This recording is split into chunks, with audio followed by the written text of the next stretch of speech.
Hello, everybody. My fault. I didn't need to mean to yell like that. We back. Listen, it's been a long vacation. Well, some of it was vacation. It was a long vacation. Listen, I'm still trying to recuperate with some home remedies. Steeler Nation, rise up. Oh yeah, I had to bring. Where's your Pat memorabilia? Huh?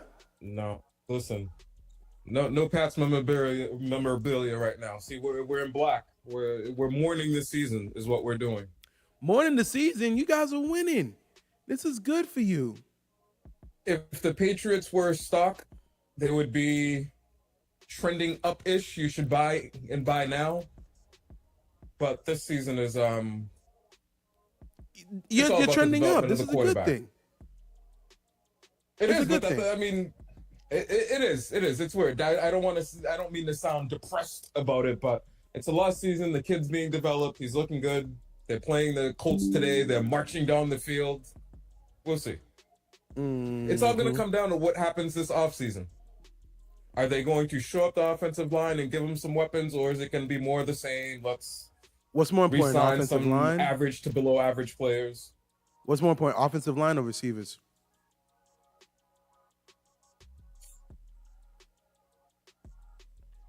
I'd almost lean towards receiver because their receiving corps seems so bad right now, and he seems to be able to move around enough to where his offensive line isn't getting him killed. So I would probably start receiver and then. But the thing is, you could go receiver and miss on it. See, the good old days of trading the first-round draft pick for 3 third-rounders and getting a bunch of offensive linemen. Those days are gone. But we'll see. I'm optimistic about where the team is. Unfortunately, I would much prefer to be in your position, the Pittsburgh Steelers. Somehow, Mike Tomlin just players come, they go, but he just keeps the system and the program rolling along. I'd much rather be in that position. But the Pats are trending up. Listen. It's not everyone that can get a Hall of Fame coach like that. Hold on 1 second. I actually forgot to turn something on. Oh. Forgot my light. I was wondering why I was looking so dark. See, and I thought you took another vacation and didn't tell anybody. Got a little darker. Yeah, I'm about to be out for another week next week. I had to get rid of my PTO days, man. They don't carry over. So I had to use them or lose them. Oh, I enjoy carry. See, we get to carry some over, and I usually use them January, February timeframe. Oh, wonderful. I feel like not being allowed Pittsburgh to carry over. Steelers 8-3. They got Russell Wilson looking like a real quarterback. No. Again. No. Relax. I'm not gonna be deluded into the wins from Russell. I now understand what Denver was complaining about with Russell. He is not as good as his numbers are showing. It's just a fact. He's getting the job done for you guys, right? Is he though? Is he? You're 8-3. He's 3-1. I'll get into that later because I'm pretty sure in this game it's gonna happen again. What the hell just happened? Yeah, look, here we go. He threw a pick 6. Oh wait, see, you over here jinxing your man. No, actually, it's not a flag. The dude literally pushed Pickens to the ground. That's wild. Okay, well, now I might as well get started on it now. Here's the thing with Russell that I'm seeing. And again, I'm just a fan, just watching the game. I'm not a coach. Okay. But Russell is a stat patter. I don't know if he's necessarily a force multiplier. And you need your quarterback to be a force multiplier. No, like, for example, you said with Drake May. Call him a stat patter. That's hilarious. He's a stat patter. Because, okay, you said earlier with Drake May, right? You said that he makes up for the deficiencies of the offensive line. So maybe getting a receiver, he makes up for something. Russell isn't really making up for anything other than the fact that he knows how to throw the moon ball, as they call it. Okay. Which is just, he's really good at that. I give him that. He's good at throwing it with an arc to give the receiver a chance to get the pass. Outside of that, I don't see nothing that I really like coming out of Russell. Don't forget, we're only getting to see a snapshot of the product every week just by us being able to see it only on Sundays. Historically, I feel like I've always heard he's been a decent quarterback, decent locker room guy. Man, listen, I'm not worried about well, actually, no, let me not say that. Because I did say one of the main issues with the Steelers last year was the fact that we did not have no real locker room presence. Kenny Pickett, George Pickens, Najee Harris was the most senior offensive player, and he was in his third year. You know what I mean? Like, there was no leadership. It's just what it was. So I understand the need of that. They needed that. But and let's not forget, you have a young quarterback who is, the way we think it works is you bring someone like a Russell Wilson in, and Trey Lance is just absorbing and learning as much as they can. No, Justin Fields, right? Who's over there? Justin Fields. And Justin Fields is just absorbing and learning as much as he can about how to be a professional, how to represent the team, how to coexist with team players, with the other players. I see the effect that Russell had on Justin Fields. I'm going to say it with this one play that happened last week against the Browns.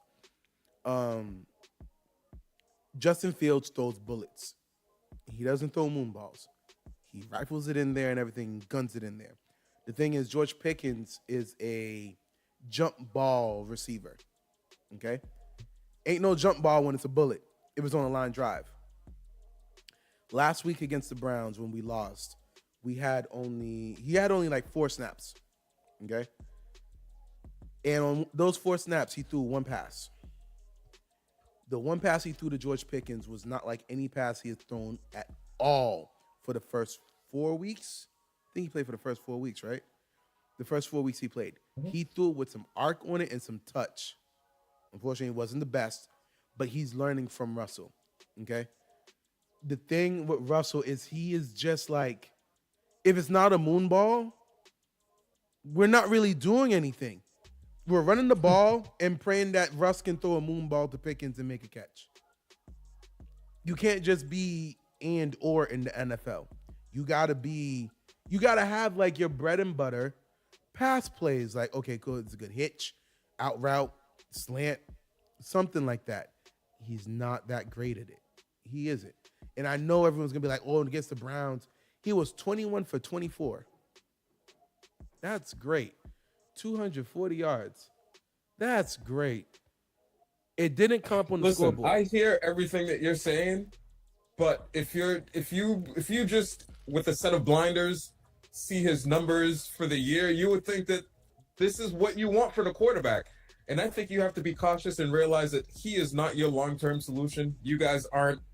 He's not there to bring glory back to the Pittsburgh Steelers. This is a short-term patch that you guys need and have to get over the hump until Justin Fields is ready to go.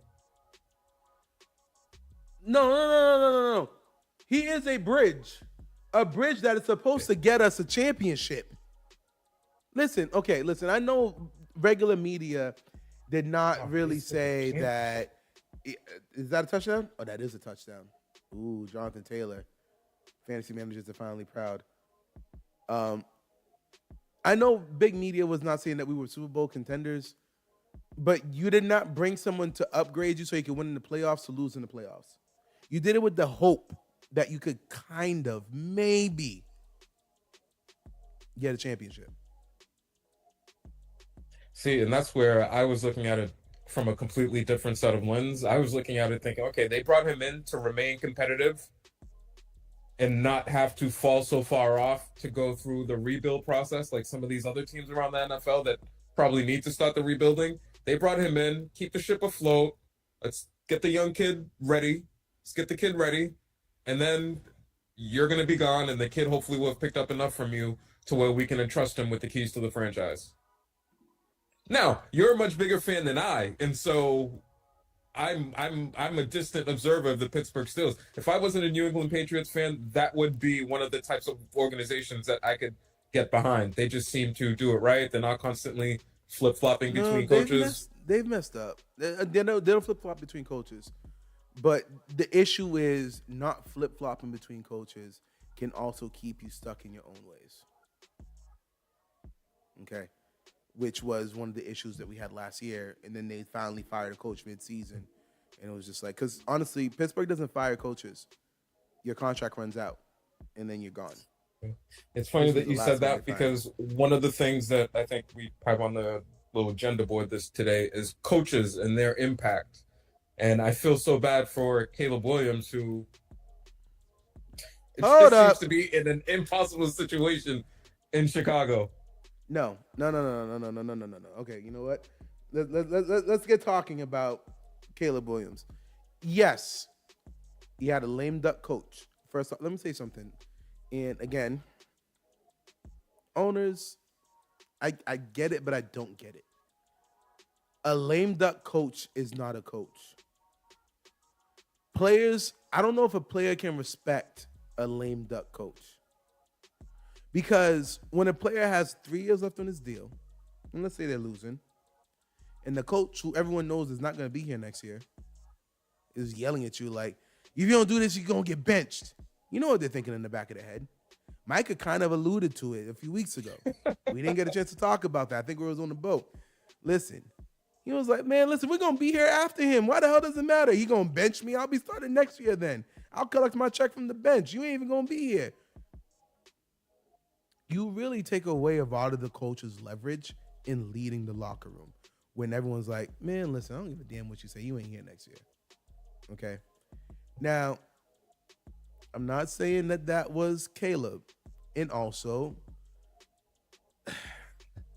I got to say, that last drive by the Bears was not all on Eberflus.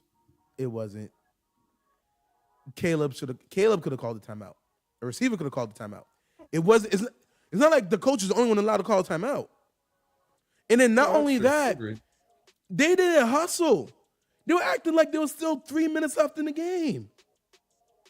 I don't know if maybe someone got tackled so hard that when they saw 30 seconds, they thought the colon was shifted over. Like, yo, what was going on? They were just chilling. Yo, listen, I'd be damned. I remember 3 years ago, we had Chase Claypool. And we were trying to do a 2-minute drive. Chase Claypool got a first down and was celebrating the first down going like this as the clock was ticking down from 20 seconds. Do you know how much we killed him for that? An offensive lineman came and ripped the ball out of his hands and brought it back to the line of scrimmage so that they could hike the ball. The Bears lost the game this year because of a defensive player who was talking to people on the sideline. Is that Eberflus's fault? Like, okay, listen, I get it. You teach discipline. But clearly, listen, at the end of the day, the players on the field. Say. What you just said there is what the average fan is going to say. It speaks to the coach not having the respect of the players. No. That's nothing to do with discipline. Lack of discipline and respect is two different things. Listen, the coach can teach you everything he needs to teach you. He can come with the perfect game plan.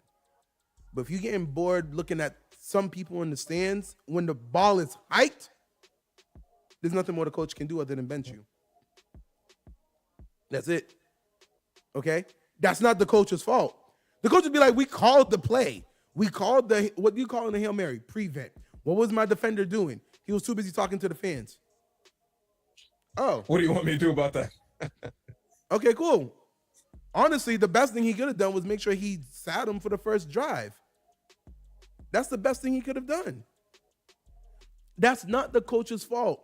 And again, listen, we knew Eberflus was not going to last. Unless the Bears came out and was like 10-0, Eberflus is gone. You gave him an impossible task to keep his job. Just let the man go. Don't ask a fish to climb a tree and then be mad that it can't. I feel bad for the quarterback in this situation who. No, I don't. I don't. You need to get him on the same page. You know who I feel bad for? No. I feel bad for the fans. Because this roster is better than the roster last year. And they'll be lucky to get as many wins as Justin Fields got. Justin Fields did not have half the weapons they have. And he won more games. And they were misusing him, so. And he still made it work. I feel bad for the fans. With Caleb, what they keep bringing up a lot of is, hey, he's thrown 230 passes with no interception. It doesn't matter. Who has he won against? Do you know the teams he's won against? The Panthers. Before Bryce Young came back. By the way, that's a topic of conversation for later today. The benching saved his career. I don't care what nobody says. The benching of Bryce Young on the Panthers saved his career. Who else did he beat? Hold on. I know. Let me get this up right here. Chicago Bears, right? Yep. Who did they beat? Because I'm really about to tell you who they got wins against, and you're gonna be like, oh, okay. And you want to be like, this is the greatest quarterback to ever grace an NFL draft? Come on, dog. People were too high off his own supply. Like, jeez. Okay, is it not going to zoom in? Oh, whoops, zoomed in too much. Way too much. Okay. They beat Jacksonville Jaguars, the Carolina Panthers, and the Los Angeles Rams. Oh, and the Tennessee Titans. So they haven't beat anybody. They're beating the teams that they're supposed to beat. Exactly. Although the Rams, that could have been considered a decent win. The Lions, if they won or even went to overtime, would have been a good win. But no, so you said who they beat again? They beat the Jaguars, Tennessee Titans, who suck, Titans, who suck, and the Panthers, who suck. Oh, they beat the Rams. So they beat the teams that they should have beaten. Yeah. They beat the Rams, but again, the Rams also had an issue of injuries. There was no Puka, there was no Cooper Kupp, there was no offensive line. Everyone was hurt. A lot of their losses make sense. Yeah, but you tell me you couldn't steal one?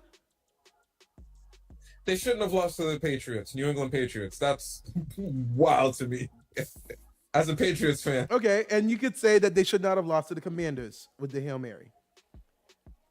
Okay, there's 2 more wins. Okay. And why did they lose? Why did they lose to the Commanders? Because of a player, not because of the coach. Why did they lose to the Lions? I'm not going to say Eberflus is completely not to be blamed, but I have to say that most of the blame has to go to the players and less on the coach. Like, okay, fine. Because here's what would have happened. 12 seconds run off the clock and he sees that they're still effing around. Then he calls a timeout. You know exactly what the media would have said the next day? He wasted 12 seconds. He could have called timeout immediately. What was he thinking? Da-da-da-da. No, but honestly, he was right. I could see where his thought was. No, we're not going to use the timeout right now. You guys are going to hurry up, snap the ball, throw it in the middle of the field to get closer. Then we call timeout to get the kicker a chance to get on the field with common sense. Even in that play, I think Caleb instead of looking to get into field goal range, why was he looking for a touchdown? Because he's playing Madden. He's not playing NFL. Like, wait a minute. You take the somewhere there should have been a drag route, a little in route, something going on to where, okay, hey, it's not open downfield. Let me dump it off. At least now we're in field goal range. We can either clock it or potentially call the timeout and strategize. He's playing Madden, not football. Anyway, I hate to sound like an anti-Caleb fan. Is he gonna have a good career? Yes. I'm just more Jaden Daniels. I am not anti-Caleb, but at the same time, everyone came in here singing his praises and stuff like that. I'm like, I never like giving a rookie that many roses before they come in. You know who this reminds me of? And I hope it's not. I hope this doesn't become it. Jadeveon Clowney. I don't know if you remember him. He came into he the was NFL. killing. His big thing was a big Yes. hit in the college. He was killing college offenses, demolishing offensive line. And I'm like, yes. But let's pump the brakes. Those were college kids he's playing. He's about to come into NFL with grown men. The thing was, he had a body. You know who else again? Zion Williamson. He was in a grown man's body playing college sports. You have a physical advantage. You're gonna look good. But then when you get to the NBA, there are going to be other grown men bodies. Can you do that against other grown men bodies? Jadeveon Clowney was next to J.J. Watt. I'm not saying his career was a bust. His career was not a bust. He did some things. He did not meet to what the expectations were. Yeah, he was overhyped. He's a good example of a player where the hype machine behind. Now, it helped him. It played a good role in where he was drafted, and I'm all for that. But the product that we ultimately saw on the field didn't match the hype. It was not what you wanted. No, that was not what you drafted. I can't even think of another player that I could even compare him to. But he's a great situational player. He's not a J.J. Watt, T.J. Watt, every single down type player. He's a situational pass rusher. Von Miller in today's day and age. You know, he's still in the league. Yes, exactly. And the thing is, you don't hear from him. But then you're going to see one highlight play that's just going to be like, yo, okay. Damn, Von Miller. That's he got paid only to never be heard from ever again. Hey, yo, listen. Oh my God. We're really losing to the Bengals. The score is going up. It's 14-7. It's not even the second quarter yet. Listen, don't worry about it. The Bengals will find a way to lose the game. Oh, no, for sure. Oh, for sure. I ain't worried about that. Joe Burrow, it's going to be one of the most frustrating things in the world. He's up there leading the league in a lot of stats, and his team is what it is. This is absolutely ridiculous. But is it, again, I'm not saying he's a stat pattern. He's doing his best to win the game. Like him and Russell Wilson, I'm not, like I said, Russell Wilson's a stat pattern. Joe Burrow's actually playing and actually trying to. The defense is not great. But my question is, when did it get so bad? Because initially, remember me, I was blaming them for never playing preseason, taking preseason as a joke, and they started slow. What we're seeing right here, right now is different. I don't know how to classify this, if that makes sense. This is nuts. It's been the same thing the past few years for a team that a lot of people had a lot of expectations for, made it to the Super Bowl relatively early in his career, the quarterback Joe Burrow there. It just, the product on the field hasn't matched the expectations. You've got a decent wide receiving corps. You have the quarterback. You had the running back, but let him go, and he's now performing down there in Houston. And what are you doing exactly? You know what? That's a perfect segue into our next topic. These running backs. I know they were lowballing the running backs, and I know everyone. Okay, so you remember on the draft, my friend Dipped in Swag, who's a Giants fan. Do you remember him from the draft? Yeah. He is adamant that the Giants did the right decision about letting Saquon go. He's happy for Saquon, but he also feels like they did the right decision. He's saying Saquon would not have done this in New York. Okay. Agreed, because they don't have the pieces. Okay, but hold on. Actually, here's where my difference. I got something I got to bring up along those lines. But yeah, he wouldn't have the pieces around him to allow him to perform like this. Here's where my difference is with that take. 2 years ago, and they're saying that they had a time. This was after Daniel Jones had that playoff win, doing really good. He had that one good season or whatever. The Giants had a decision to make. Sign Daniel Jones and franchise Saquon, or sign Saquon and franchise Daniel Jones? I was of the belief you sign Saquon and you franchise Daniel Jones. Here's the reason why. If you find out that that Daniel Jones is not the answer, a rookie quarterback's best friend is two positions. Run back and tight end. There you go. Not a wide receiver. It's a tight end, the safety blanket. To have that, a Travis Kelce, a Brock Bow, like, ooh, and don't get me started on the Raiders, because by the way, ESPN and all them are jocking my take, and it's annoying me. But anyway, that is the number one best friend of a rookie quarterback. You would have had Saquon there. Yes, they'd still be 7 in the box. And guess what? For a rookie quarterback, that's kind of what you want. Think about it. 7 in the box. I have 1-on-1 for all my receivers for the entire game. And if you decide to not put 7 in the box, I could just dump it off, pad my stats, or hand it off and have the running back get a touchdown. Ooh, good interception. Anthony Richardson is good for that. I think we found the formula to get the most out of someone like a Jalen Hurts, which is solid running game, decent weapons around you. I mean, with A.J. Brown, even above average weapons around you. Not asking him to essentially do too much is how you maximize and get the most out of him. I think the days of having the on-field CEO type quarterbacks, the Tom Brady's, the Peyton Mannings of the world, there's less of a reliance on those type quarterbacks. Because there isn't that many of those quarterbacks out there. Hey, let's spread it out. Huh? There isn't that many quarterbacks who are like that. Honestly, let's be honest. In all the quarterbacks today, who is the closest to on-field general like Tom Brady and Peyton Manning? It's Joe Burrow. The only one is a Patrick Mahomes, and we're seeing what he's doing because of his ability to be that.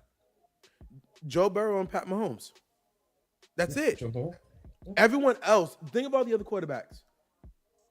Physical talents are carrying me.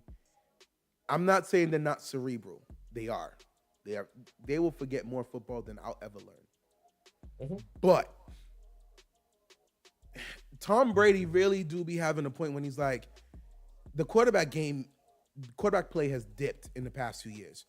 You guys are setting your wide receivers up to get laid out, and then the NFL gets a flag. And the defense gets a flag. Like, it's freaking ridiculous. Man, listen. Don't even get me started on that, man.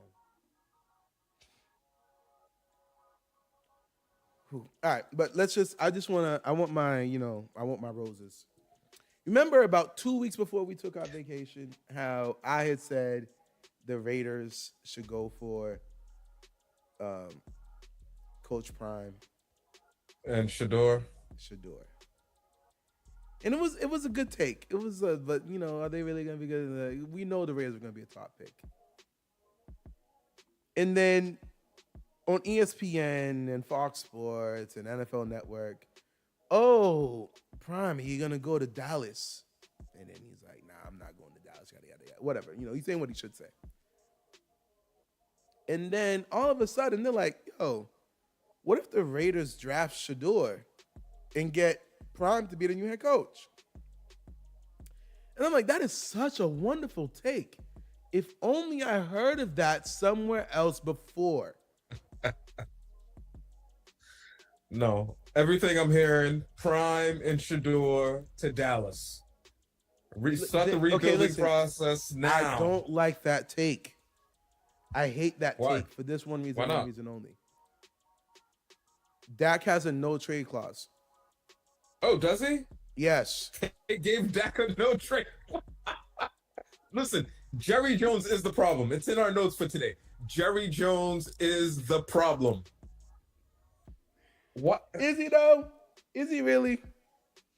Yes. He's the common denominator in the past 20 years of this team being marketed as America's team and never having made it out of the first round. Man. I was in high school when they won their last Super Bowl. Man, listen, I don't even think I was following football like that when they won the last Super Bowl. Yo. Anyway. All right. So I just wanted to, I wanted to toot my own horn about that. because I'm not an NFL GM or anything, but if y'all want to hire me as an assistant GM or something, I'll work my way up. Now, see, it worked for him. It worked for Prime when he was in Florida. He diverted his salary to hire NFL quality coaches for the kids. In Colorado, one would assume it's working the same way, where they're raising enough money to where he can go out and hire quality coaches.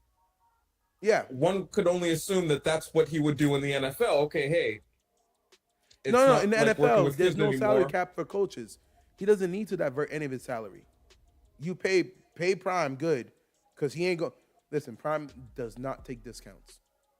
Okay, he did it for Jackson State because he wanted to put HBCUs on the map.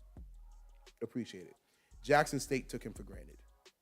I don't know if you heard all the reports that were coming out about what he was doing. He paid for the training equipment and for the training area, and all of this stuff came out of his own pockets.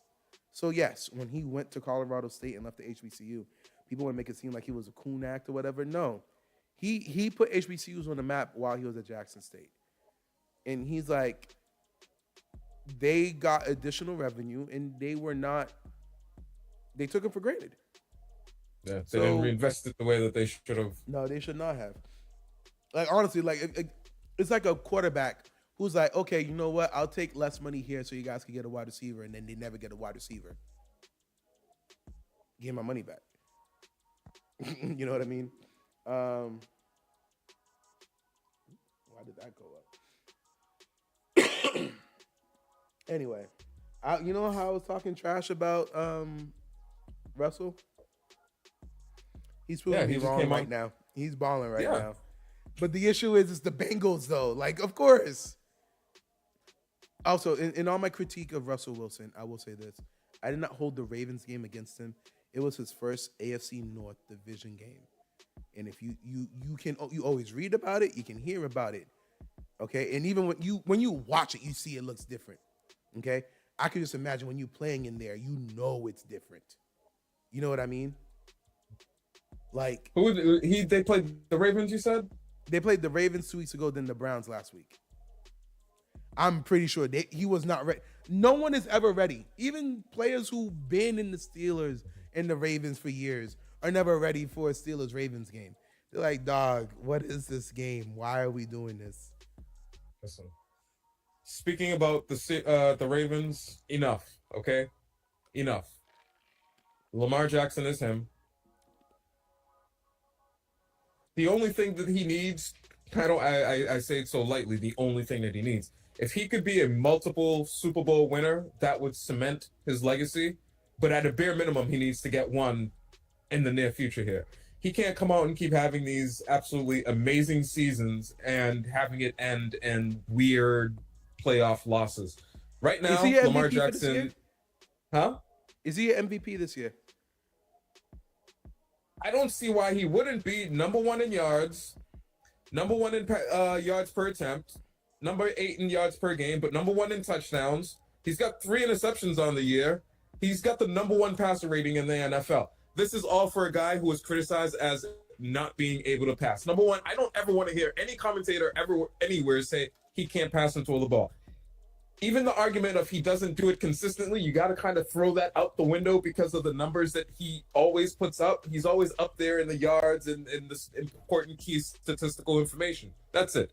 He needs to somehow get a Super Bowl and, to the best of his ability, get multiple Super Bowls to really cement his legacy. All he's done is win since he's been in the NFL. What's their record? 8-4? But might be somewhere around there.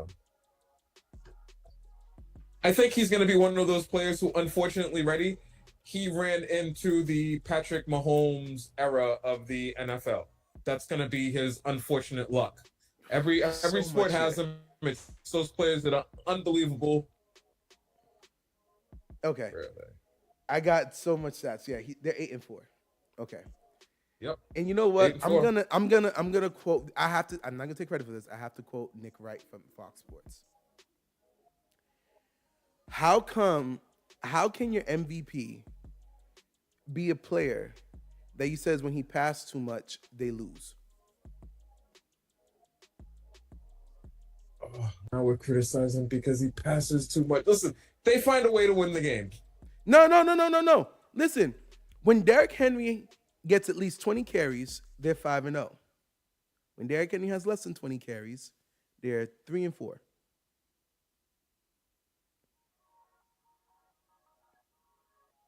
That's your MVP. That's a cute when stat. When your MVP does not throw the ball too much, instead hands it to the running back, they win more, undefeated even. But so that's your MVP. Like that can't be your MVP, man. I get it. Yes. Okay. So here's my issue right now. The MVP has become such a quarterback award. Yes, he's first in all these stats and all that stuff. But he's not about to break the throwing record for passing yards in a season. He's not going to break the record he's not going to break any records with this. It's just that we're so focused on MVP being such a quarterback award that honestly, it really should be Saquon. Do we need our MVP to be putting up record-breaking numbers, or is his impact to the team sufficient enough to justify the award for him? Who do you think so, for example, if I remove Lamar Jackson, impactful to the team? Who's more impactful to the team? Saquon to the Eagles or Lamar to the Ravens? I, for the purposes of proving my argument, would say Lamar Jackson's more critical to the Ravens. Just don't pass too much, though. No. You're more important to the Ravens. Just don't pass the ball too much. Please give it to the running back. But for the Eagles, with Saquon, we need to give you the ball another time. Nah, let Gainwell get it a little bit. Like I already got me 255 yards. Like I'm good right now. The Eagles, truth be told, you can make the argument that they're built relatively the same way. Two solid offensive that have a dominant running back to take the pressure off of the quarterback. Mm-hmm. I think Saquon has played a big role in Jalen Hurts looking really good this year. Saquon is which supports your argument of yes, will the real Jalen Hurts please stand before up? They were giving Saquon the ball enough, he was throwing picks. He was throwing interceptions like crazy. Then they're like, you know what? Give the ball to Saquon. Just give the ball to Saquon. That kind of sounds like what the Ravens told Lamar. Listen, when you're throwing the ball, you're getting up good numbers, but we're not winning. Give the ball to Derrick Henry. That's your MVP. Stop doing you. Give it to the guy behind you. But see, that supports our argument earlier about, hey, the days of having an on-field quarterback that's CEO, those days are gone. We're going to leverage the athleticism of our quarterbacks over, at times, their ability to throw the ball. Okay. I think that the Ravens are one of the few teams that got the how do you manage a super athletic quarterback right. Agreed. So, okay, so let me just make sure I'm not being misunderstood here. I agree with you on almost everything you said. I think my main stance is I'm tired of the MVP being a quarterback award. When literally I feel like Saquon has been more of a value to the Eagles than Lamar has been to the Ravens. Not to say that Lamar is bad. I'm not saying he's trash. I'm not saying he's trash. Value adds is more doing his his job. I'm with it. But the thing is, I'm tired of how much people are glazing quarterbacks for this award.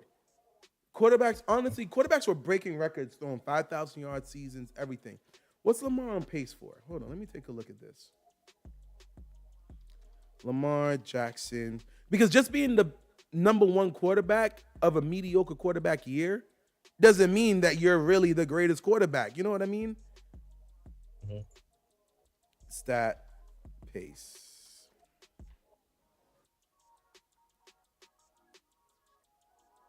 There's no way. No, there's no way I'm looking at this right. He's on pace to get 4,000 yards only? No. Only.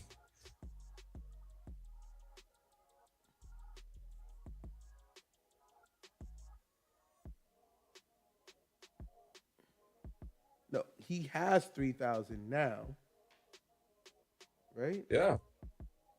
Mm-hmm.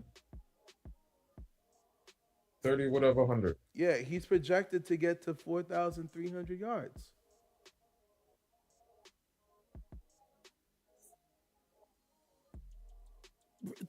Four years ago, that would have been like the 8th quarterback of the year.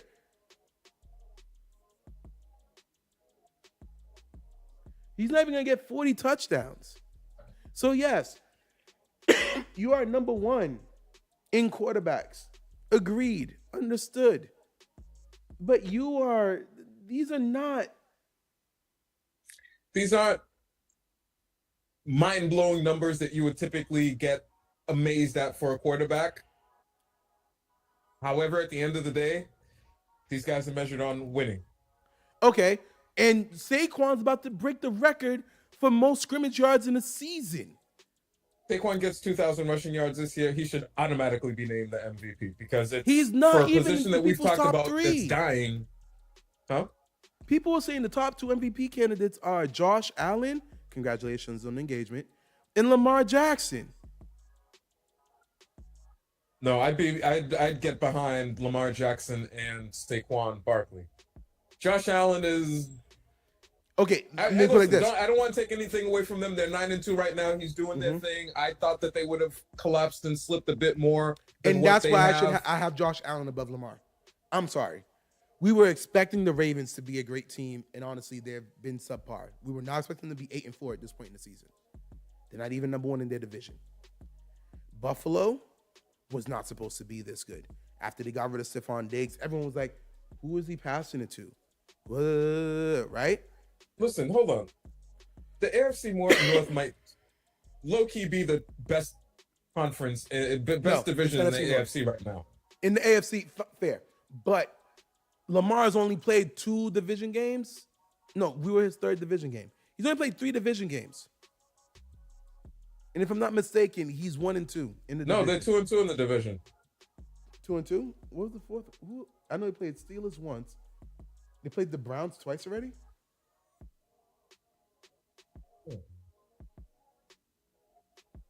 Hold on, let me see.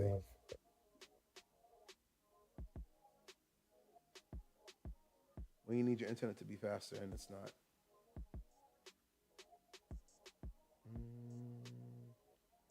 Where's your schedule? Where's your schedule? Where's your schedule? Where's your schedule? Where's your schedule?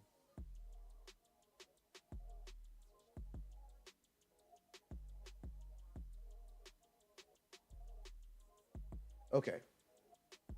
Full team schedule. They beat the Bengals. They lost to the Browns and the Steelers. But you said they beat the Bengals 2 times. They swept the Bengals? Yeah. Okay. 41-38 and then 35-34. Okay, cool. So you're telling me that right now they're 2-2. So 2 of their wins was in the division. So you can't be telling me so the other 2 losses in the division is half their losses for the season. The other one is the Chiefs and the Raiders. That's their other 2 losses. Yep. Chiefs, I could accept. Losing to the Raiders, ugh. Okay. If anything, Josh Allen, and I hate to say this because I feel like Josh Allen was a little overhyped, but Josh Allen deserves to be MVP. He really does. Right now, to me, it's Josh Allen and Saquon. Is 1A and 1B. And because the Bills should not be where they should be. I could get behind Saquon because I think that he's having a bigger impact. He just seems, him being on the Eagles just seemed to have really settled that offense down so much. It did. And again, Saquon is up there. I'm just saying that the Bills should not be 9-2. That was not what people projected them to be. They said, this was going to be a rebuild year for them. 9-2 is a rebuild year? It wasn't because of James Cook. It wasn't because of the rookie Keon Coleman. They got Amari Cooper midway through the season. The only constant factor in that is Josh Allen. Lamar Jackson. It's going to be interesting to see what he does come the playoffs because the past couple of years, I feel like this is MVP is awarded based off regular season.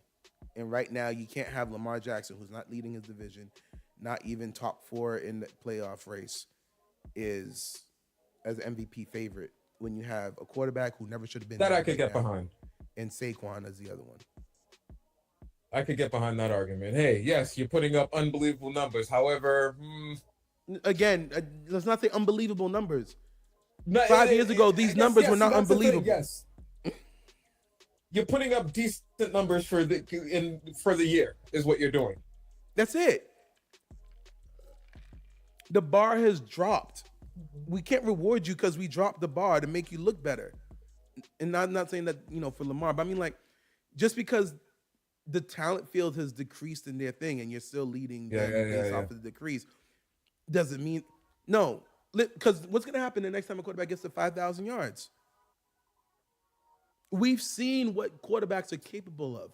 The reason you guys aren't throwing for so many yards is not because of the rules, because the rules definitely help you guys more than ever. It's you guys can't read defenses. You guys cannot. Tom Brady right now, I believe right now, if he came in right now and he give me, like, if he was on the Dolphins, he's throwing for 5,000, maybe 6,000 yards with the extra game. He never played in a 17-game season, I think. I think it started after he left. Yeah, I think so, yeah. The way he dissect the defenses and be like, yo, Tyreek, 7 yards, then post. Got you.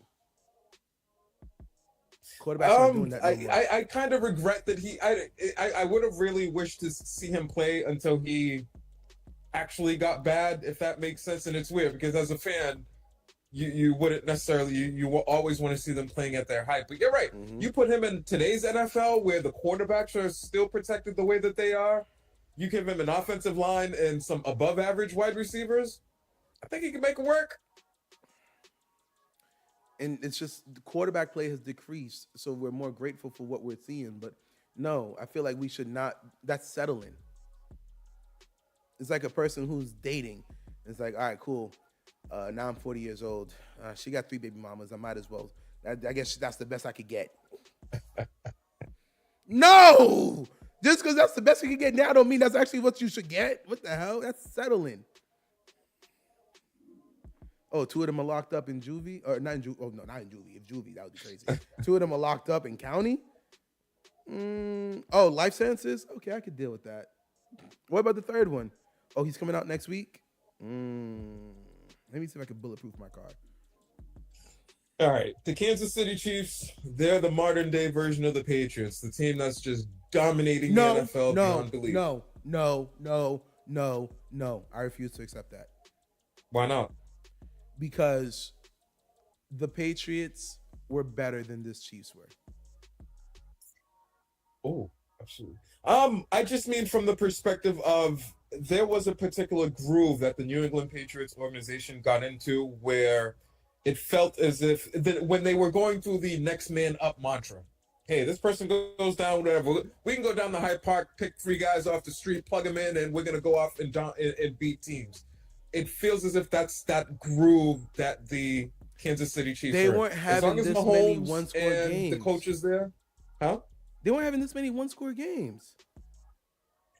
That is a shocker. However, they're still getting the job done. I saw the headline from Barstool Sports that for a team that's 11-1 or whatever they are right now, they have the worst point differential in the history of the NFL. They're getting by and winning all these single-score games and really close 1-2 point games. It's not the history. It's not history. Because I remember the history. It was about like 2 years ago when the Vikings were like 11-2 or something like that. And then they made. And they're like minus 19. They were negative. Yes, they were negative. Minus 19 with 2 losses. That's the record. Listen. Okay, here's my thing with the Chiefs. They've got the coach and quarterback, though. Just always remember, I think once you have the coach and you have the quarterback, that's going to cover a lot of the issues and flaws that are going to come up with this team, and that's where they're at. No, I'm not going to. I hate to say this, and I really do hate to say this, but it really has to be said. There's something with the referees and the Chiefs, man. Oh, you're one of those people. Oh, that's no. Twitter Listen, was talking about all weekend. Since when was a false start a turnover? That was a false start.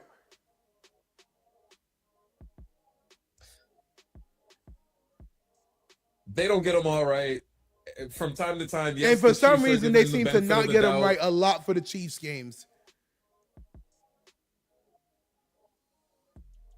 Hey, they're the current NFL darling. They're going to be given the benefit of the doubt more often than not. And the Patriots just scored, leading the Colts 15-14. That's what I'm talking about. You're ahead of me. Oh, I'm live. Yeah. Hold on. Let me ask you this. And this is a side note. Do you think people are ever going to get back to just getting straight up cable? People now stream more than there is cable. Not necessarily, because the one of the number one reasons why you still needed to have a cable connection, a cable service, was because of live sporting events. And as you've noticed, especially the NFL, they're really diversifying. Just to watch an NFL game these days, you either need to have Paramount, you need to have Paramount Plus, you need to have Amazon. I think Netflix is doing a Christmas Day game this year. So yes, two of them. I'm sorry, there's a Beyonce concert, and then there might be this football game, something going on around that. I don't know. Cable companies need to figure it out. By the way, did you know NBA is about to? They just signed a contract with Prime. They're gonna be showing NBA games on Prime next year. I'll take Starting it. next year. So you're right. Cable's real leverage over everybody was, if you want to watch sports, you gotta have us. Right now, you can sign up for NFL Plus, and then you pretty much everyone has Paramount. Well, not everyone has. Paramount is really down. I get Paramount because I really do like the shows they got. By the way, Mayor of Kingstown, thank you for putting me on. Fire show. I just finished season 2. Yo, first off, quick tangent. Listen, you can't save her. If she don't want to be saved, you can't save her. If she wants to be for the streets, that's not going to stop some people from trying. If she wants to be for the streets, let her be for the streets. Don't save her. Your mama got shot because you freaking trying to save her. And now your brother's over here having a breakdown because you trying to save her. You're not even sleeping with her. You're not. And I'm so grateful they didn't have her sleep with her, because the age difference in that one was really kind of disturbing. I'm glad they had him stick with. Honestly, I feel like the women he was messing with were older than him. The DA chick or whatever she was. Yeah, she looked older than him. And then I don't know who that other chick. I think that would have been one of the guards' widows or whatever. Like, but I'm glad they didn't have that. But she did not want to be saved. You tried saving her. And as soon as she found out that he was alive, the first thing she did was run away to go right back to him. And then come back to you, be like, help me. She don't want to be saved. I don't even know what happens next, but I'm pretty sure she ain't going to stay with you, my G. And you don't even want her like that. Oh, my God.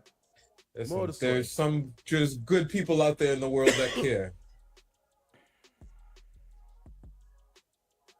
Really?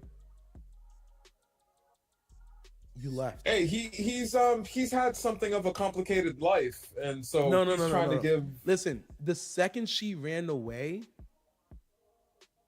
you had to let it go. Yeah, $14 million in your account. Take that shit and go. She's not worth $200, not even to mention $14 million. Okay?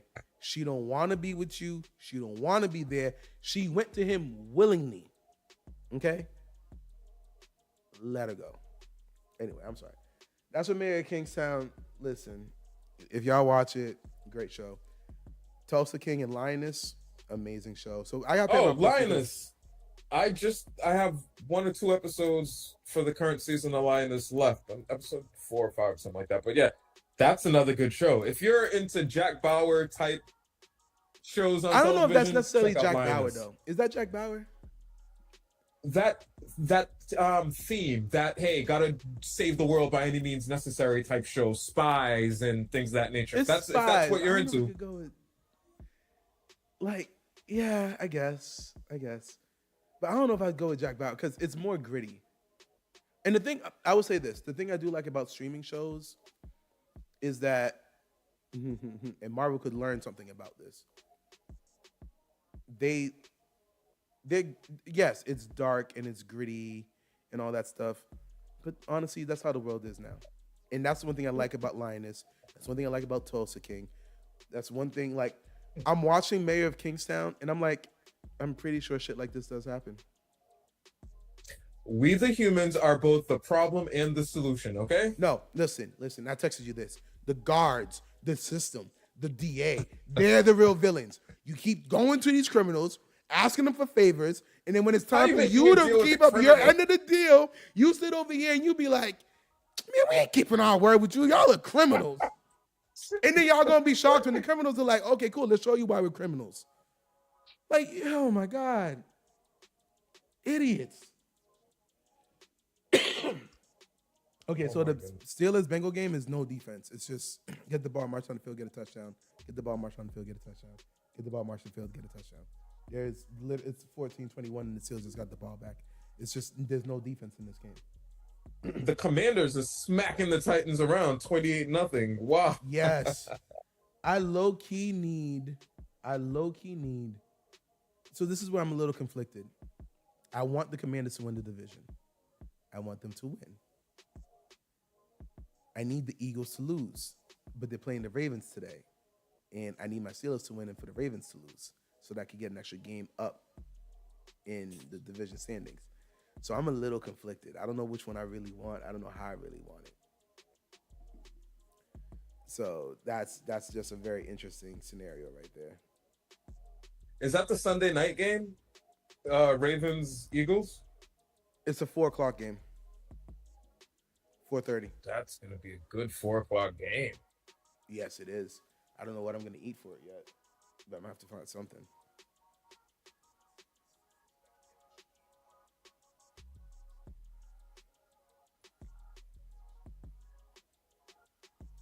Hello? 2, 3. Yeah. My fault. I'm scrolling through stats, looking at the standings, and the NFL seems a bit off this year. Off how? I wasn't expecting so many mediocre to below average teams, if that makes any sense. The NFC South is a joke. 6-5 Falcons, 5-6 Bucks, 4-7. The NFC West, every team is relatively close to one another. The San Francisco 49ers seem what's going on with them? They have been healthy. And now Greg Jones says the best. You can't be that healthy for that many years in a row. That's true. That's why it's so important. They have to get these Super Bowls in the small window they have them because, hey, Brock Purdy, could you imagine paying Brock Purdy $62 million a year, quarterback money? Because I think his contract's just about up. He's off that. He's up for signing this offseason. And right now he's only getting paid $690,000 for the year. They should probably franchise him because I don't think that he's worth $60 million a year since that's kind of the market for these quarterbacks these days. You know what? That's a good question. That's a very good statement. And this one was not on the agenda, but let me ask you this question. What's going to happen with these quarterback contracts? What do you think should happen with these quarterback contracts? They're going to go the way a lot of them their quarterbacks are getting more and more guaranteed money. Yes, and they're also getting 60, right now that's $60 million a year. And who's next? So Brock Purdy's next. Who else is next? CJ Stroud is about to be up next. And you have some decisions to make. Some of these guys, you don't worry about paying a Patrick Mahomes that type of money. Brock Purdy, you've done a lot of winning. However, it's been because of this amazing team we've had around you. Can you say that for this year? We're not going to be able to have this team if you're making... Can you say that this year? You just point out they've been getting hit with the injury bug. So it's so hard because in the NFL, when it's going right, you have to somehow find a way to maximize it because, at any minute, this can happen. You can become the San Francisco 49ers and go from Super Bowl favorites to hovering just below 500. They're 5-6 on the year. Okay. So my thing is with these quarterback contracts, it's next up. Okay. And it's just what it is. The next quarterback's going to get paid more than the last quarterback, et cetera, et cetera. And right now, you just have to hope as a player your contract comes up at the right time so you can benefit from these rising numbers. So Brock Purdy, even if you franchise tag him, eventually you're gonna have to be signing him over the 60 million mark. He's not gonna take less than 60. He's gonna say he's done more than Dak in less years. He's done more than Dak. He's also had more than Dak. He's had both the offense and he's had the offense and the defense. Dak, they've played around with his weapons for every time their contracts come up. He's had more than Dak. I don't think that's far fetched to think that. No, it's He's had not. more offensively and defensively than Dak. He's not. And in the playoffs, he has done a whole lot more than Dak. That we can't argue about. Absolutely. So he's just gonna walk in there and be like, my starting line is Dak. And if I'm the San Francisco 49ers, I say, okay, thank you very much. I guess we start the rebuild now. Let's start unloading some of these weapons for draft picks so we can position ourselves to do what we did this time again. Okay. So then what about CJ Stroud? That's a little bit more complicated because he's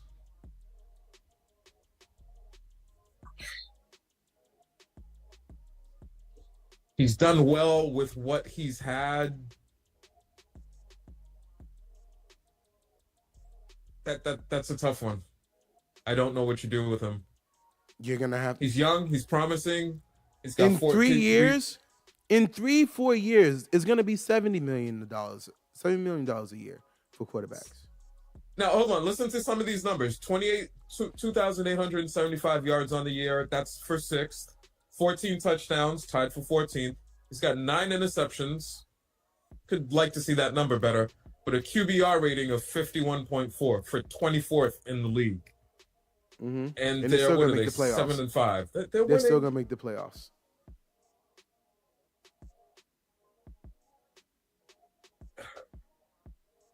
The market is the market, and you're gonna have to pay a lot of these guys that are gonna ultimately be bums a lot of money. And that's where so I saw this tweet and I asked you this question, and now we can have this conversation. If you were commissioner, what are some things that you would do? For me, one of the first things that I said, and I think this is just me being on my soapbox, there's going to be a NFL MVP quarterback award, and then there's just an NFL MVP award. Okay? I feel like we need to separate it. If you guys want to continuously give it to a quarterback, when honestly quarterback play has dipped just because they're better than what it has been. No, they have not been as good as the quarterback play has dipped. Just because they're the best of the dip numbers doesn't mean you deserve to be MVP. Whatever. One of the other things I would do is quarterback contracts will count against your cap up to $55 million a year. You can pay them more than $55 million a year, but they'll only X number goes against the cap. That's not a bad idea. I like that. I've heard that before, and that's a decent idea. Hey, the quarterback position is going to be capped at $50 million a year. Hey, you want to pay your guy $150 million? That's your problem. $50 million of it goes against the cap. This extra money goes just like coaches. Just like coaches. And in that way, the quarterbacks can still get the bidding market that they want, right? Because then you could just go over, you're a free agent, and then be like, okay, cool. We're going to pay you $40 million. Excuse me? All right, bet. $40 million over the 50? Like, you know what I mean? That is one of the things that really, it keeps the quarterback so that they can have the competitive market, and it also helps the NFL teams build their rosters. Because honestly and realistically, fine, you want to pay these quarterbacks $60 million a year? I don't necessarily believe. I believe it's got to get to a breaking point. You know what I mean? But apparently, it's not going to get there. Well, as long as the NFL continues making money and the TV rights these companies keep paying what they're paying for the TV rights of the NFL, it's not going to stop.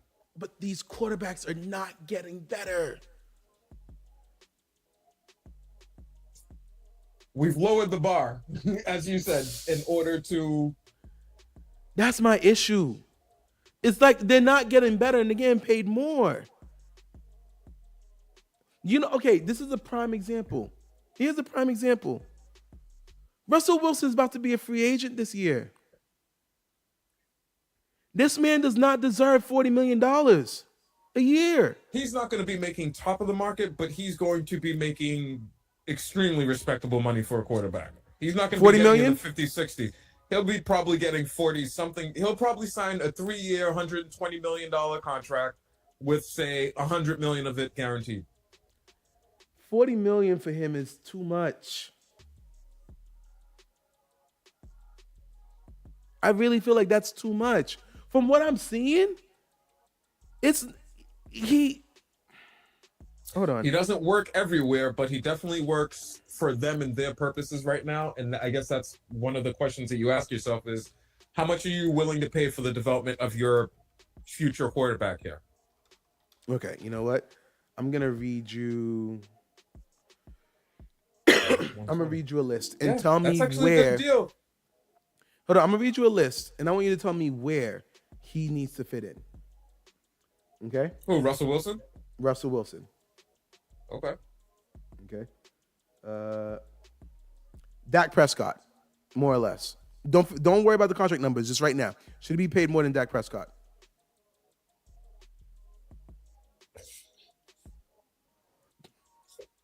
He's a Super Bowl winning quarterback, guys.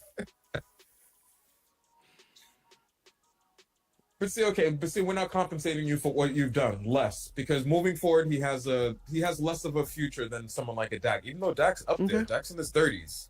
Trevor Lawrence. He should make less than Dak. Trevor Lawrence. Jacksonville? Yes. Jacksonville's quarterback, right? Yes. I'm going to say he should be making more than Trevor Lawrence, only because I think the Trevor Lawrence experiment is now over. Trevor Lawrence is number 2. The second highest paid quarterback. At in 55 the NFL? Million. Yes, he's at 55 mil. If you close your eyes and try to imagine what a quarterback should look like, physically built in terms of height, it's probably him. Tall, he looks like the position, but you know who else also looked like a good quarterback based off of just physical traits? Jamarcus Russell. I still remember that video where he's throwing the ball 75 yards downfield. Okay, you just blew my mind. Trevor Lawrence is the second highest paid quarterback in the NFL right now? Yes. Wait. Okay, we're going to keep going down the list. If I'm Brock Purdy, I'm walking in there and saying, listen, guys, I'm all here to help the team and all, but let's... Hold on. Let's keep going. Joe Burrow. I have no problem. Joe Burrow deserves to be paid more. He should be making less than Joe Burrow. Exactly. Okay. Joe Burrow is also at 55. Joe Burrow and Trevor Lawrence are the same. It just so happened Joe Burrow signed before Trevor Lawrence. That's just all it is. Okay. And that's the thing. The market is the market, so you can't fight it too much. But I like the idea of capping the quarterback number, and then allowing the rest of the number to go against whatever other business the owner has or something. Okay, no, but let's keep going. Let's keep going. Just for that's nuts. Jordan Love.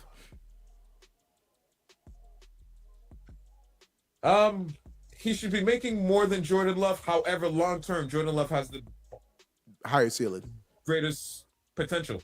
Ceiling, higher ceiling. I'll say less than Jordan Love, just because Jordan Love is younger and can actually get more. Tua.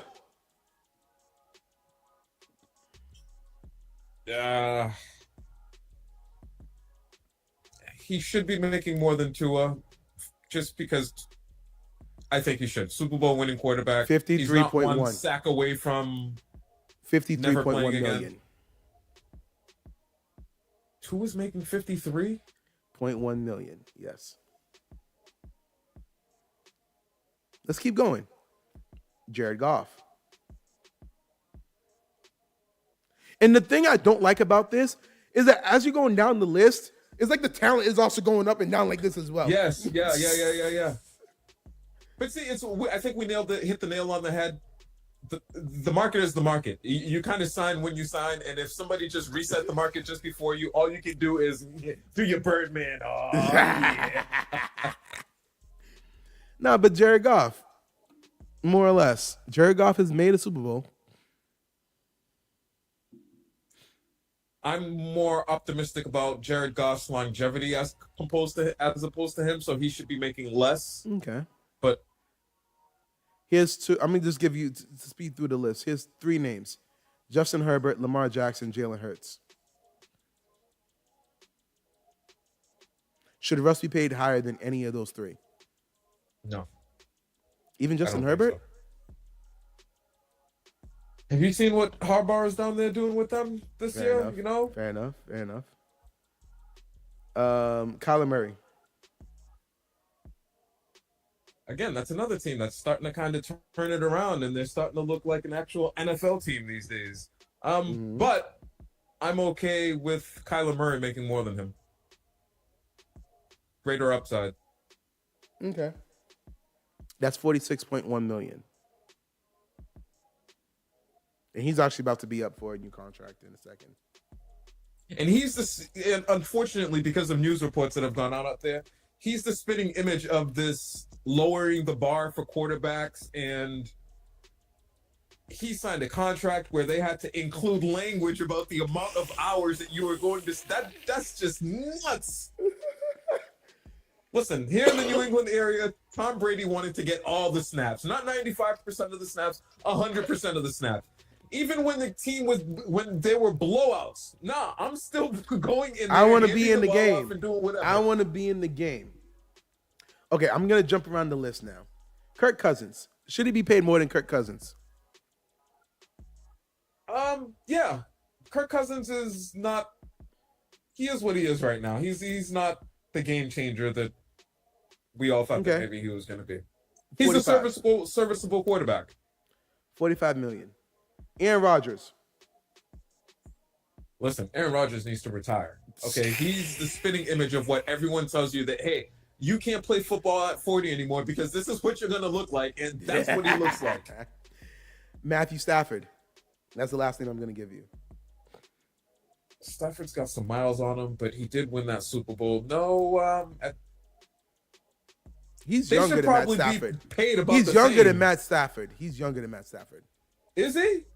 Yeah, how old is Matt Stafford? Hold on. I feel like Stafford's been around in all those years in Detroit. Stafford is 36 years old. How old is Wilson? Hold on, let's see. Because I really can't remember, but damn it. Oh wow, they're the same age. I thought they were. Hold on, Stafford's been in the league longer. Stafford's been getting his butt kicked in Detroit for so many years that most of us forgot about him. But see, and that's so. What did I say to you before we had that information? I would say that they're roughly equal on the same level and age. And that's the issue. I don't want to pay him $40-something million a year. That don't handicap a team. Unfortunately, 3 years and 120 with 100 million of that guaranteed. That sounds like a bargain for a Russell Wilson. That sounds like salary cap malfeasance. What's the alternative? Do you want your young quarterback? Okay, is your young quarterback ready right now to take over and keep the team competitive year in and year out? Oh my goodness, he misses the field goal. I believe Justin Fields would get us to the playoffs. I believe we may be able to steal a game with Justin Fields. And again, we don't even have Justin Fields on the contract next year either. So next year, we're looking for a quarterback. They're both free agents. The report came out that Russell wants to sign with the Steelers, but the Steelers do not negotiate contracts during the season. That is an Art Rooney rule. Once we kick off for the game, we don't talk contracts until the Super Bowl is over. They are in such an interesting predicament because what do? Do you sign the wily veteran to keep you rolling along, or do you say, okay, hey, the future is now, let's go with the young kid and build and prepare around that? That's an interesting position to be in. Hey, Patriots, take notes. You see, they're figuring out their quarterback situation, still competitive, business as usual. Oh my gosh, hold on. I need to take a look. This is just for Just from my, I actually have not looked at this yet, so I'm gonna take a look at this list. Free agency NFL 2025. All right. Patriots and Colts are heading into the half. Pats up 16-14. They just screwed up their drive before the Yeah, half the there. They holder, had an opportunity to score, screwed it up, and missed the field goal. really slipped it. Okay. Not running back. We're gonna do quarterbacks. Okay. So free agent quarterbacks for next year.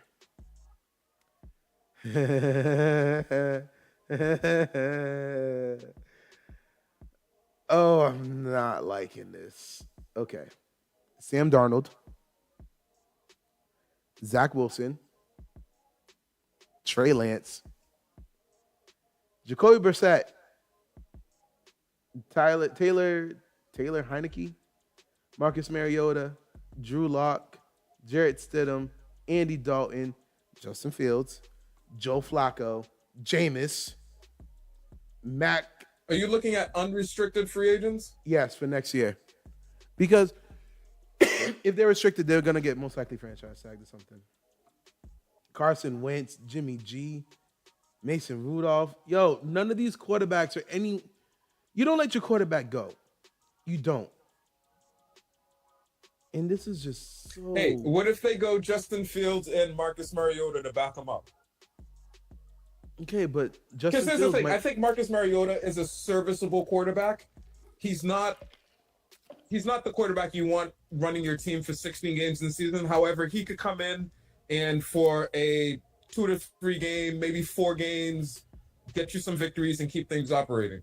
Because the Steelers are going to have to start planning for looking at a much more long-term solution at the quarterback position. But yes, they need to and they're going to have to. How much do you think Justin Fields should get in the open market?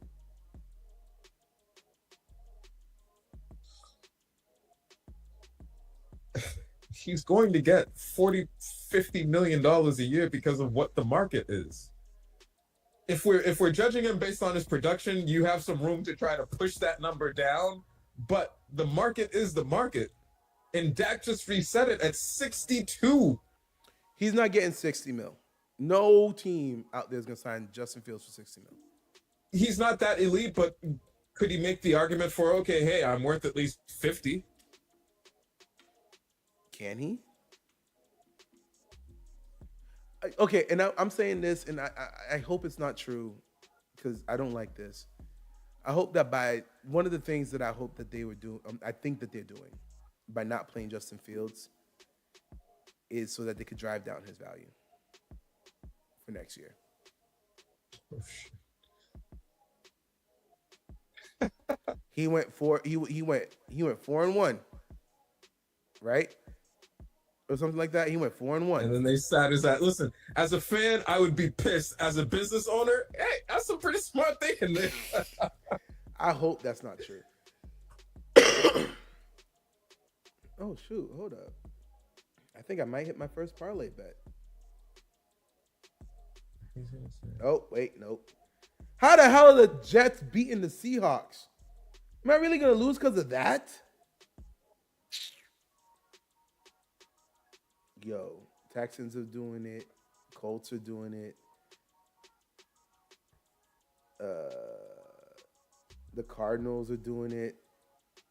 By the way, I'm really surprised with the Texans only scoring 6 points. CJ Stroud is trying to. I don't know if it's CJ Stroud or what it is, but the Texans have disappointed this year. So speaking of disappointments, which playoff team are you highly disappointed in, and which one you would like? Yeah, no, they're doing what they're supposed to be doing. I'll go first. I'm highly disappointed in the Chiefs. It should be the Ravens, but it's more the Chiefs than the Ravens. Because the Ravens should not be 8-4. As much as I want my Steelers to win the division, yo, you're really out here losing some stupid games, Baltimore. I have a thing. I root for Lamar as long as he's not playing against the Steelers. Just because of, the racist rhetoric that came out against Lamar, prove him wrong. You know what I mean? Prove him wrong. Do what you're supposed to do. But Once you play the Steelers, you could lose. Look. Honestly, keep playing against the Steelers the same way you've been playing for the past years. Okay, I like it. You're doing a good job. Keep going. Other than that, no. The Chiefs are my disappointment because with what you're seeing right now, I can't be confident in them actually three-peating. I agree with what you're saying and their disappointment. However, the biggest advantage that they have over the rest of the NFL is they have both the quarterback and the coach. It's not as if they just have one and they're still looking. It's not as if they're still looking for the right pieces to fill out their team or whatnot. The NFL seems to be in that sweet spot of if you have the quarterback and you have the coach, you can kind of navigate the waters and figure everything else out along the way. They've got the quarterback, they've got the coach. You can even go as far as to say they've got the piece on defense in Chris Jones, that they've built around. And that's why earlier we were talking, I said, hey, they've reached that sweet spot of, hey, week in and week out, we're going to come in and we're just going to find ways to win. Yes, sometimes it's going to appear and look as if the refs have our back and they're moving this thing along. Sometimes. I'll be honest with you. That was the catch, okay? That was the catch. That was it. Not Thanksgiving Day. Last week's game, they played against whoever they played. That came down to the last play. Was it the Raiders? It was the Raiders game, I think. Yeah, and then they freaking they called it a fumble when it was a false start. No, what am I thinking of? But listen, hey, it happens. It happens, and you can't knock it because once you become the darling of whatever sports industry you're involved in, these are the things that it's going to look like. But my biggest disappointment this year has been the San Francisco 49ers. My, how quickly a window changes and how quickly we start looking like a pedestrian NFL team. Past couple of years, the San Francisco 49ers looked as if they had it all built to win. And year in and year out, they keep coming up short. And unfortunately, unlike other sports, the window's not as big as in the NFL. You know, next year, we're going to have a whole new crop of players coming in, and you're going to have to figure out how to keep as much of this team together. It's probably time to start figuring out what next steps are. I don't think they're going to be able to keep the team together. You've wasted the years of someone like a Fred Warner on that team, who's just one of the best defensive players, and here we are, huh? Not wasted. I don't think it's good enough to be competitive year in and year out. It's either you're winning or you're not. Hold on. Which team are we talking about here? Huh? What team are we talking about here? The San Francisco 49ers. The one who was in the Super Bowl last year. And who's 5-6 this year? Whose quarterback? So you didn't waste years. They made it to 2 of the last 3 Super Bowls. They didn't waste years, and they would have made it to 3 straight if Brock Purdy didn't get hurt. If you didn't win, he made it further than most players ever do. You didn't waste his years. If he retired today, do you think that he would look back and say, "Man, you know what? I made it further than most players usually make it in their lifetime. I had a great career." Or you think he's going to look back at it and say, "Damn it, I didn't get..." I think the first dream for a lot of these players is to make it to the NFL. The next one is winning the Super Bowl. So if you've had a great career... Hey, some of them is just there to collect the check. Got there, never won. Some of them just collect the check and get some women. They ain't there to really win a Super Bowl. All right. I can feed my family. That's what I came into the league to do. But I bought my mama a house and I got all the hoes. At 5-6, I find them to be just a disappointing season. It's a disappointing season. Yeah, I understand that one. If I was to pick another team that actually disappointed me, is and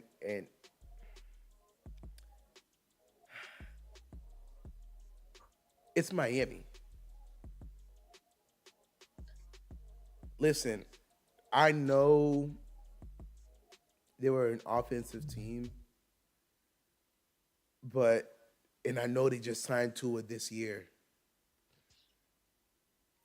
Hit undo. Miami's one of the few teams in the NFL that I could give a mulligan to because of the Tua situation.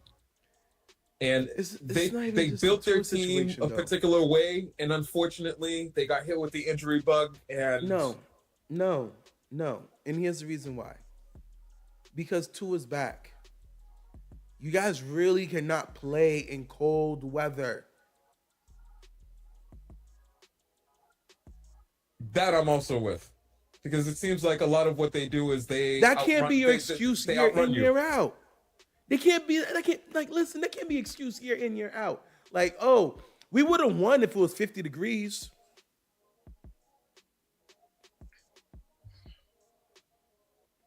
And I get it.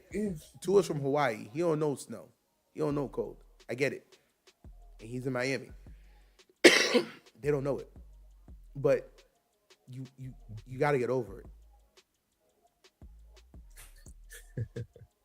How do you rectify a situation like that where these players spent the overwhelming majority of their time practicing and preparing in the Miami climate? You're an NFL owner. Hold practice. Get a random field in North Dakota and hold practice over there. Listen, Jerry Jones holds his practice in freaking California during the preseason. It's not always in Dallas. Sometimes when a team is on a road trip where they're spending 3 weeks out, they don't fly back. Like if they're on the West Coast, they don't fly back to the East Coast to fly back to the West Coast again. They get a field out in the West Coast and like, yo, we're going to practice here for the week.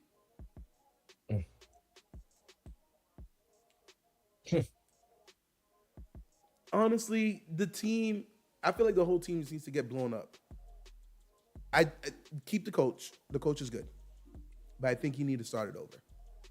I like Tyreek. I like the offense and the image, the vision that they had for it. I see the vision. It's really good. It doesn't win playoff games. Be faster than everybody. Yeah, but it doesn't win playoff games. Because in playoffs, it's just like NBA. It's more physical. The refs let more slide. They're not going to keep throwing as many pass, not interference, like pass interference, holding. They let you play. They let you play. Staying in the AFC East, the Jets have been another disappointment for this year. The Aaron Rodgers experiment, and the funny thing is, I don't want to say the Jets. I say Aaron Rodgers. Not to the Jets. He would like to come back. He wants to come back. Jets. Not to the Jets, though. He said, I can't remember. What did they give up to get him? Because it's already done. Deal's paid. Trade's paid off. Okay. It was last year. If he played more than X% of snaps, they were going to give up their first round pick. But if he didn't, then they were going to give up the second. And obviously he got hurt with one snap. So they ended up giving the second. And that was it.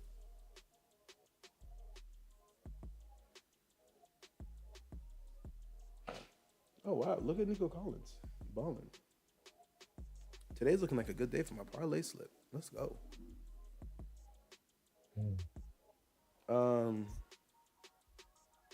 Okay. But yeah, no. So it's I don't know if I want to say the Jets. Okay, so let me ask you this: what would you do to fix the Jets? Get rid of Aaron Rodgers and legitimately start building the team again. So you're gonna get rid of Sauce and all them too, or no?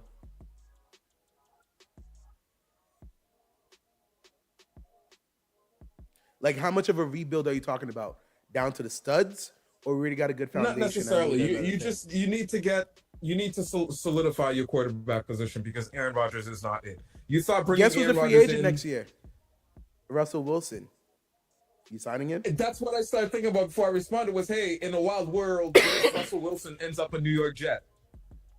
Because maybe they view him as being better equipped to take the team as currently constructed and do more with it than Aaron Rodgers. But then again, it would be the Jets relying on an older quarterback to come in and make some chicken soup out of their situation. They're not. Let me see.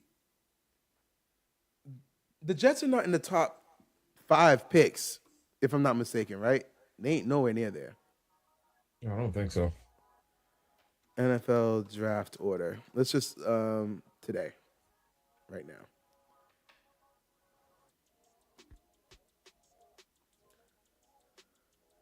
Close this and close that. Okay, so right now the Jets are 6. They got the 6th pick. Is like okay. First off, there's only 2 quarterbacks worth drafting early this year. Shador and who? Was it Cam Ward? Oh, the Miami quarterback. Is he Miami? He plays either for Miami or the Gators. I don't follow college quarterbacks that much, but I believe Miami. Yeah, I saw when we were in Miami a couple weeks ago. I saw his game that night, and he looked pretty good. I don't see, depending on who's looking for a quarterback, I don't see Shador or him making it. Honestly, the quarterbacks are not getting past 1 and 2. Quarterback, first pick, New York Giants. They're taking a quarterback. Second pick, Las Vegas. They're taking a quarterback. Third pick, Jacksonville. They're not looking for one. New England's not looking for one. And Carolina's not looking for one. So hold on, time out. New England's in the 4th, got the 4th pick right now? Yep. Trade back. Is that what the Patriots should do? Patriots trade back. What? No. Travis Hunter? We're taking some. We should draft somebody. What position? You're not 1 pick away from fixing the team. No. But you still want to get the right building blocks in place. Okay. Hold on. What if New England traded back to with New Orleans? Let's say a quarterback slips. Let's say let's say the Giants trade out. They're like, we need more than just a quarterback, so we don't like either of these 2. So we're trading out, and they traded with who did I say? New Orleans. They traded with New Orleans. So now let's just say the quarterback slipped, right? To the Patriots at 4. New Orleans calls to trade up from 10. You're not gonna take that? They offer you this year's first and next year's first. This year's first and next year's first is pretty worthwhile. What are the odds that Travis Hunter is still there at 10? He won't be. He's a top 5 pick, maybe 6. You know what? I do it because I believe that within the top 10 pick, you should still be able to land either a offensive lineman or a wide receiver. The top 10 pick. Yes. I agree. That deal I make. That deal I made. New Orleans Indianapolis asked to trade up from 13. Well, which team now? Indy.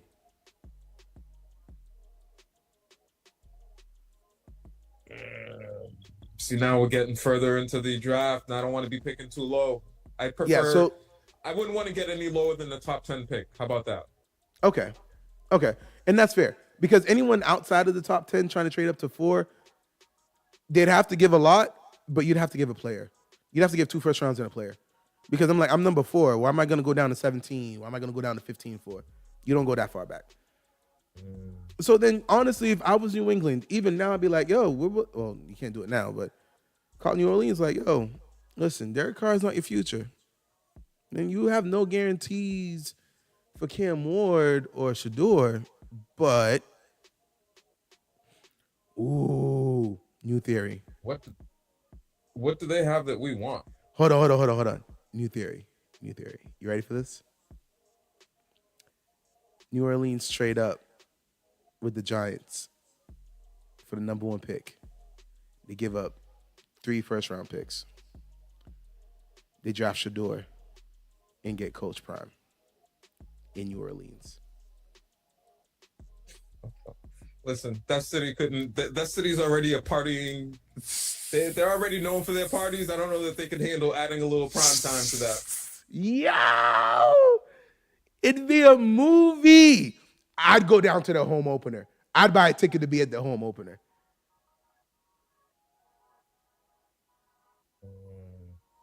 No. All right, that one's really Listen, that realistically now is we're not just playing happening. fantasy. Yeah, that one's not realistic happening. I admit, but that would be a really fun concept because Dennis Allen's not staying, Derek Carr is not staying, and their salary is so messed up. They're about to start over from the studs. Like they literally are ripping everything out. So, but realistically, the only team I could see trading up, realistically, Jets, but Patriots ain't trading with the Jets. Um, Tennessee might. They're 7 because Will Levis is not the answer. Will Levis became a verb this year. He's not the answer. And I'll be honest with you, we were just looking at the unrestricted free agent quarterback class. It's a bunch of no backups. It's a bunch of backups. People who are proven they're not starters, and so. Oh, Cleveland finally has their first round pick back. They finally done with the Deshaun trade. Where do they go from here? You get a quarterback. You have a roster. You do have a roster. The Browns are a quarterback away. They proved that last year. Deshaun really looked bad this year. They're a quarterback away. Russell to Cleveland? It's this type of team. It is. Because you would have Njoku, and you got Nick Chubb back there. They got Jerry Jeudy. I know they traded away Amari Cooper. Could they?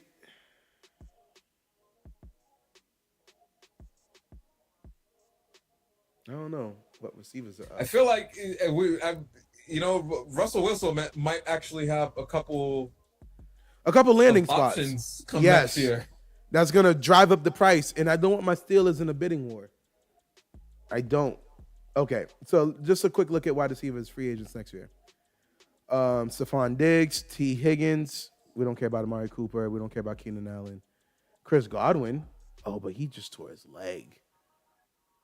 Deontay Johnson. By the way, Carolina, y'all screwed me over, man. Deontay Johnson was helping my fantasy team so much. Then y'all traded him to the Ravens. And he ain't done jack squat since. Like, he gets 1 target a game. Literally sold me. Don't be surprised if Godwin doesn't end up on the Chiefs to resurrect his career coming off an ACL or whatever injury he has. He could. That's a good one. Hey, we'll sign you. You go on ahead and rehab. We're going to need you around January, February anyway. Come back. Short 1-year contract, maybe 2-year deal. Give him a lot of money up front. Avoid the second year down the line. Avoid the second year after the first year. Give him a chance to rehab his career. Because those are the type of players that I feel like the Patriots used to target during their reign. Oh, coming off an injury or coming off an unhappy contract situation, come on over. Honestly, not too many wide receivers are going to be a free agent next year. Not too many.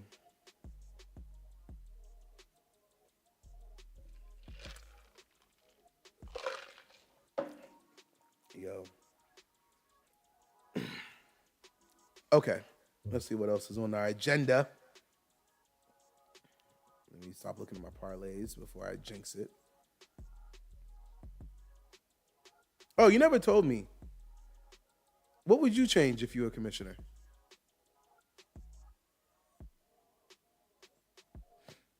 I really don't know. I like the capping the quarterback salary at a particular number, because that is the position that's costing the most money. And if you could lock it up at a particular, or even if not a number, a particular percentage of the team's overall cap, that would allow teams to be a bit more competitive. Do you think the quarterback salary is preventing teams from being competitive?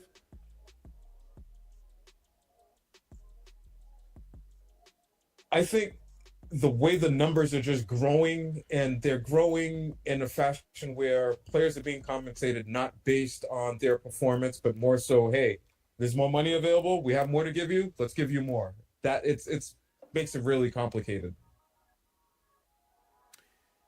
You know what? Let's take a look at that. I'm pulling up last year's playoff picture. Detroit Lions. That was before Jared Goff signed another mega deal, but he had a pretty good paycheck. The Detroit Lions were. Do you think his contract hamstrung them a bit? They were able to sign people. They signed Amon-Ra this year. Jared Goff didn't really hamstring them. Do you think? Not too much. What does their middle class? What does Players. the middle class of their team look like? Are they They're able lacking to on absorb defense. No. a player going down for a couple of weeks or not? That's Well, the they problem. seem to be doing One okay. of the things actually, that I think helped the Patriots. Well, one of the things that really helped the Patriots during their reign is the fact that they had the best middle class in all of football on their team. So all these outcasts, all these players that other people didn't want, that maybe they should have been more than what they were, but for whatever one reason or another, they had that, and it was always the next man up. Okay, hold on. Let me pull it up over here instead. Actually,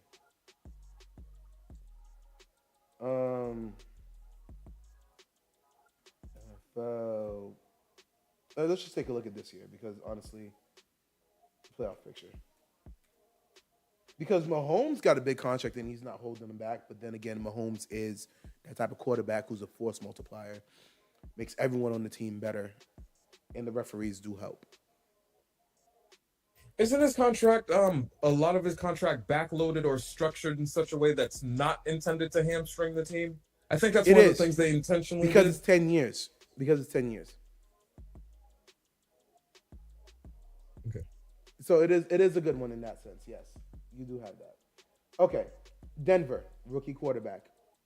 Okay, Chargers. This is a rebuild. The Chargers should not be this good this soon. It's true. Ravens. Is Lamar the reason they can't sign is Lamar's contract the reason they can't sign a wide receiver? No, his inconsistent passing. These wide receivers, they want to be the man on the team. They want to give me the ball. They wouldn't get it consistently with him. Or Houston Texans, your rookie traditional number quarterback. one. Pittsburgh Steelers, the cheapest quarterback room in the NFL right now. And Buffalo Bills. Buffalo has a high-paid quarterback. They got rid of wide receivers to help keep the pay stub underneath. He's number 2 in the AFC right now at 9-2. See, there's a way of doing it. Hey, we know the quarterback's going to be what it's going to be. We're better off offloading some of you wide receivers and bringing in alternative, productive players. They didn't even bring in because think about it with the wide Chiefs. receivers. With the Chiefs, count me as one of the people that were looking at the Chiefs as, oh wow, you're getting rid of Tyreek Hill. What are you going to do? And all they've done has been continue to produce year in and year out. They may not have the wide receiver that's putting up the biggest numbers. But that's not fair. That's Pat Mahomes. Wait, hold on. What did Jacoby Brissett get in the game for? Where's Drake May? You're kind of breaking up all of a sudden. My fault. Why is Jacoby Brissett in the game? Even the stream, it's slipping. They had Jacoby Brissett play a snap. He signed a 2 or 3 year. He signed like a 2 or 3 year deal for $8 million or something like that. I think. No. $8 million. There you go. He just played a snap. Why was Jacoby Brissett playing in the game? Oh, my fault. I switched to looking at stats and whatnot. Really? Ooh, I hope the kid's not hurt. It was a trick play. Oh, the kid's in there playing. He's playing, but it wasn't even a trick play. He was under center. Jacoby Brissett was under center.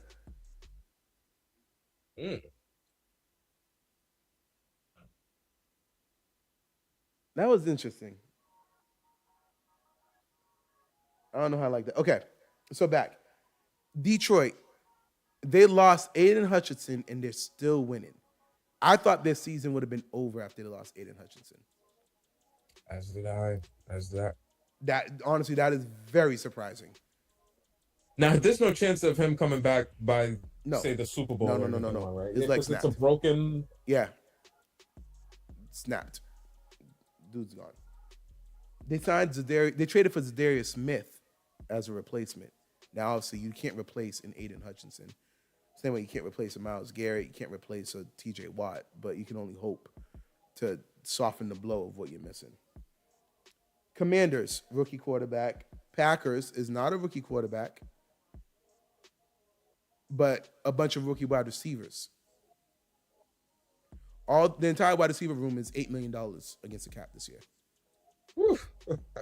Yeah. And the only reason I know that was because they were talking about how the Packers beat the Dolphins when you had one of the highest paid wide receiver rooms versus one of the lowest paid wide receiver rooms, because they got Tua and Jalen Waddle, who both got their contract this year.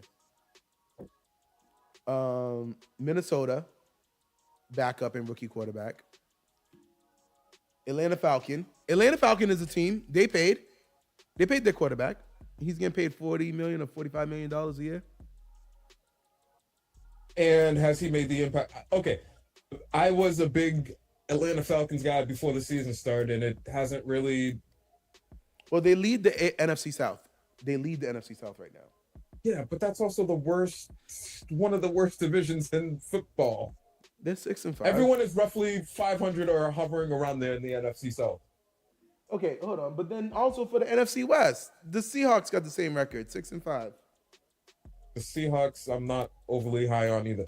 Both of those divisions are just, what are we doing here, guys? Listen, remember when I said the Cardinals might make the playoffs, and a lot of people looked at me funny? They have turned it around. They seem to kind of be figuring it out. They are figuring it out. I am a big fan. Marvin Harris Jr. leading the team in receptions and touchdowns. Yeah, no. So, yeah, I guess we named. Okay, so the highest paid quarterbacks we named Trevor Lawrence. They're nowhere near the playoff picture. We named Joe Burrow. Is Joe Burrow's contract the reason the defense is not as good? That I would say that's coaching and ownership. I don't think it's the contract. He has the offensive weapons. You got me right where I was trying to lead you. You finally said it. How much of it is contract? How much of it is ownership? In Joe Burrow's situation, I think it's ownership. For some reason, they're not investing in the areas that they need to. They have the offense that should be able to get them, that has gotten them and should be able to win them a Super Bowl. It's just defensively, that team would significantly benefit from having someone like a Bill Belichick on staff to shore up the defense. Cincinnati? Yeah. Don't you dare put Bill Belichick in my division. All right? Relax. Listen, see, that would be a good landing. Right? Offensively, they have the weapons. They're there. It's just they need to get the defense together. No. Jamais. Listen, Bill Belichick is coming back to the NFL next year, okay? Yeah, fine. Then go to the Jets. Give you tormented hell. Leave me alone. No. Because you know he would love to play the Patriots twice a year. Oh, my. Yo, listen. He would wake up singing Disney songs on game days playing against the Patriots. Like, what a lovely day it is today.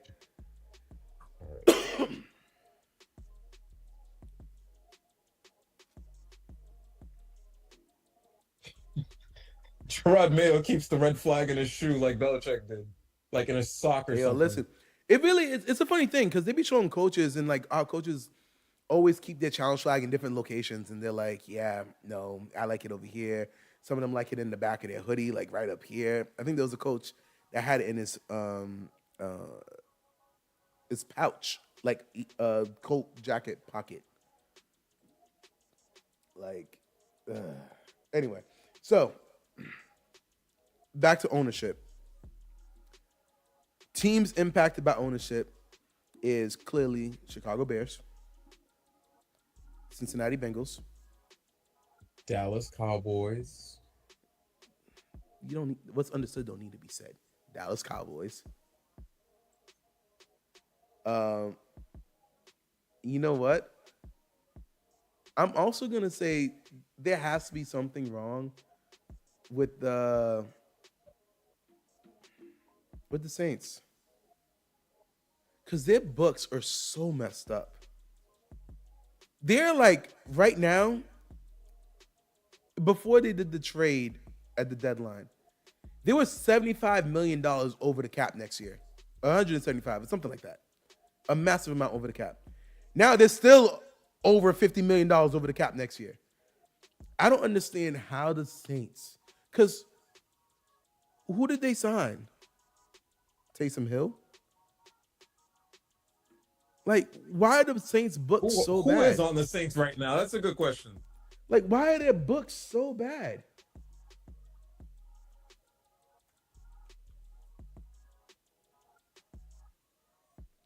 Like, the Saints are playing. How many coaches like, have they gone through since what's his face left? Sean one. Payton. They're still on the same one. Dennis Allen.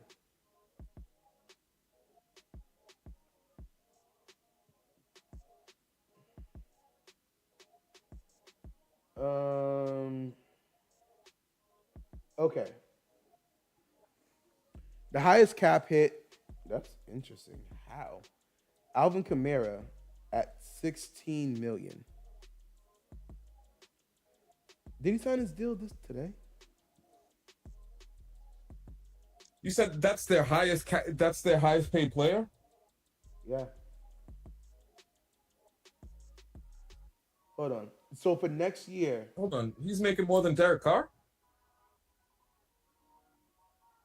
no, I think he just signed a contract. He had to. Okay, so I'm taking a look for next year. Just for next year. Next year, they only have 48 people under contract for next year. They're over the cap by $62 million.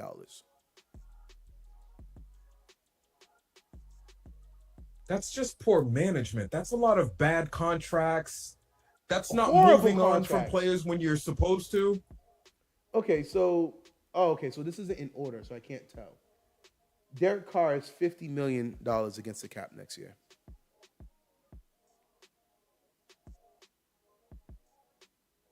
But see, the cap is both real and unreal because they could manipulate it any way they see It's fit not the NBA to make things work. Nah, not with this one because they're stuck with Derek Carr for another year. Who the hell is this? This man's getting paid $30 million against the cap next year. Ryan. They have $60 million of dead cap that they're carrying. The Saints. That's insane. Their tackle is against the cap for $30 million. Cameron Jordan is for $20 million.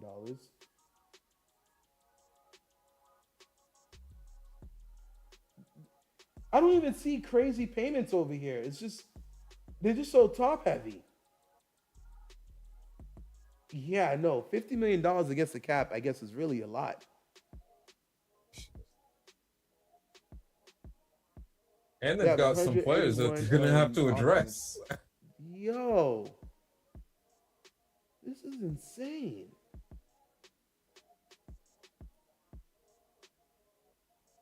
Like, no, that's management. I'm looking at their... I'm on overthecap.com.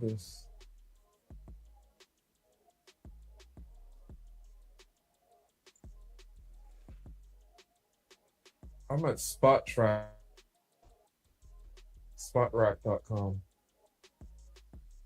If they cut their car after June 1st, they get to save $30 million against their cap.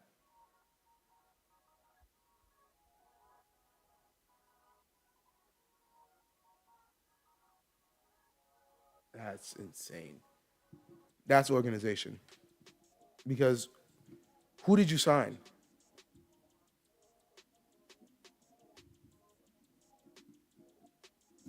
They're spending money. They're just not appropriately spending money. No, they're not. Because, listen, okay. I have no problem with Cam Jordan. Okay, Cam Jordan is a great defensive lineman. He's also 36 years old. Okay, so is Cam Hayward. And we just signed him to a contract.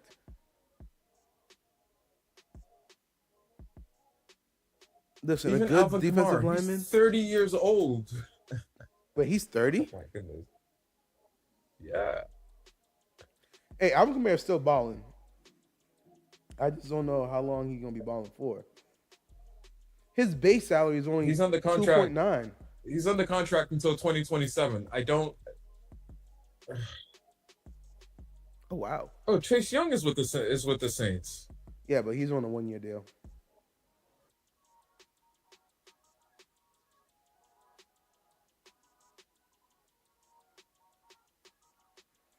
All right, I think this is a good point for Some us of to their take a higher break. paid. Yeah, you're right. They're extremely top heavy.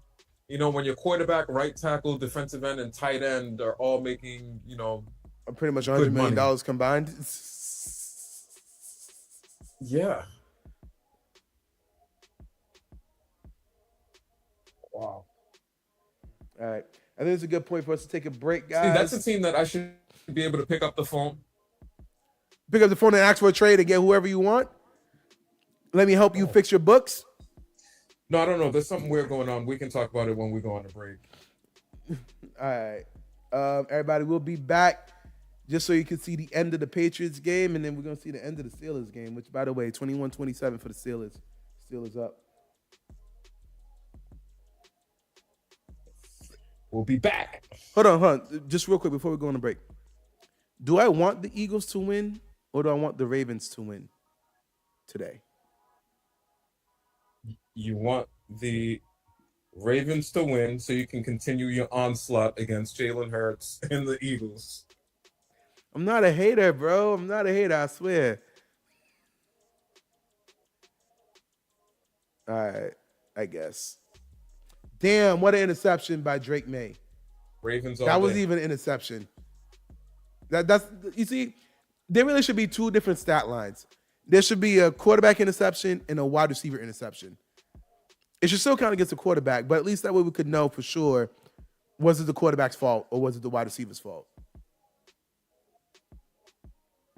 I just missed that. You said May threw an interception? It hit Hunter Henry, I believe, and bobbled and popped it up, and then the defender came up with it. Okay. All right. Anyway, guys, we'll be right back. I hope you guys enjoy the music and the intro video. We see y'all soon.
Hello, everybody. Hello. Welcome back Hello. for the first time. For the first time? What do you mean the first time? Yeah, I don't know. It sounded good. Welcome back for the first time. For the last time for today. New York Giants. What is going on with the New York Giants? Can you explain to me what's going on with the New York Giants? I'll answer that after you answer this. How do you feel about Tom Brady? How Tom Brady ripped into Daniel Jones? Did you hear about that? No, I didn't. During the game, he was really upset that Daniel Jones asked to be released. He said you gave up on the team. I understand where Tom Brady's coming from, but at the same time, the team also gave up on him. But at the same time, he ain't give the team any reason to believe in him either. Let's go! Interception! Steelers got an interception. You watching the Patriots game, right? Nah, I'm watching the Steelers game. The Patriots game's on commercial for me. Oh. Okay. That's one of those unwritten rules of the sport of, hey, as the quarterback, as kind of the person, the player who's more the face of the organization than anybody else, certain things you can't do, even if deep down inside you may want to. Yeah. As a quarterback going in and asking for your release, that's on the list. You know, but again, this is where organization-wise, why you ask him to play safety for the practice squad? The hell are you doing? It's a two-way street. You start asking your quote-unquote franchise quarterback, who you just gave a lot of money to, hey, do you think they would ever ask Tom? Hey, Tom, why don't you go play safety for on the scout team? Do you think that would ever happen? No. So it's a two-way street. It really is. Hey, the team was out of line by putting him in that position and asking him to do that. He was out of line for asking to be released. So Tom Brady was like, "Oh, you gave up on the team, yada yada yada," and I'm like, I get it, because in a little bit to what you're saying. All right, I want to make sure I say this right. A lot of other position players lose their starting job. They don't go and ask to get released. Only the top of the tops. You know who did it on the Steelers? James Harrison. Debo. He lost his starting job to TJ Watt, I think it was. And he was like, just cut me. Fine. You deserve that. You've done so much for the organization and everything like that. You don't want to go out like that. Cool. Daniel Jones, who are you? James Harrison lost his job to a young replacement who showed a lot of promise. Daniel Jones lost his job because he sucks. Not the same. If you lost your job to an up-and-coming replacement, that's fine. If you ask for a release, trade me, release. I feel like that's more acceptable. But for you to get benched because of your play, for you to get benched because of your play, for you to get benched because you aren't doing what you need to do, and then be like, this is not fair. It's like playing a pickup basketball game and no one picks you up. So he's like, give me my basketball, I'm going home. Well, hold on now. Rumors are that the Giants benched him so that they would avoid him getting injured. That would in turn trigger some type of guarantee in his contract. So this isn't just, okay, hey, we're sick and tired of you, where you know what, we're going to be moving in a different direction. This is, hey, we don't want to be on the hook for you monetarily, so then we're going to bench you for the rest of the year. And here's my counter to that. If he was winning games, they wouldn't care. If he was what? Winning games. He was winning games? Yeah. True.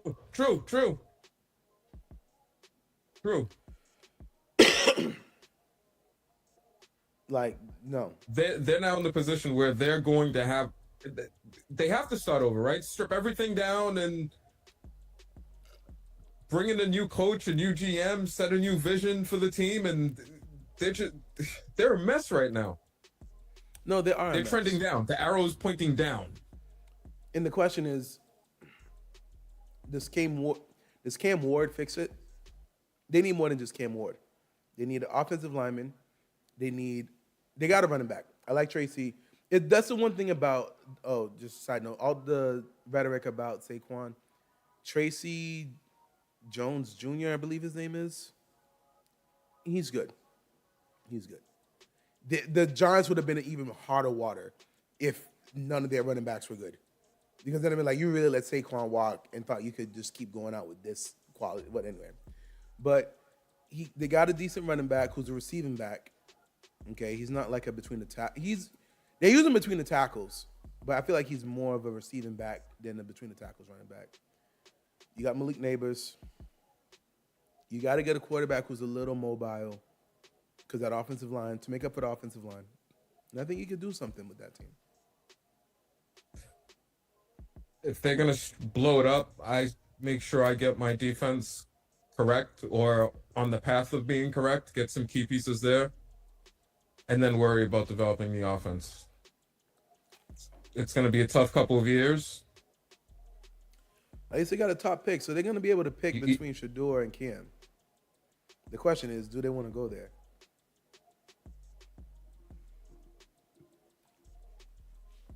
Have you seen Shador Sanders play? Yeah, I don't watch all the games, but I've seen some of them.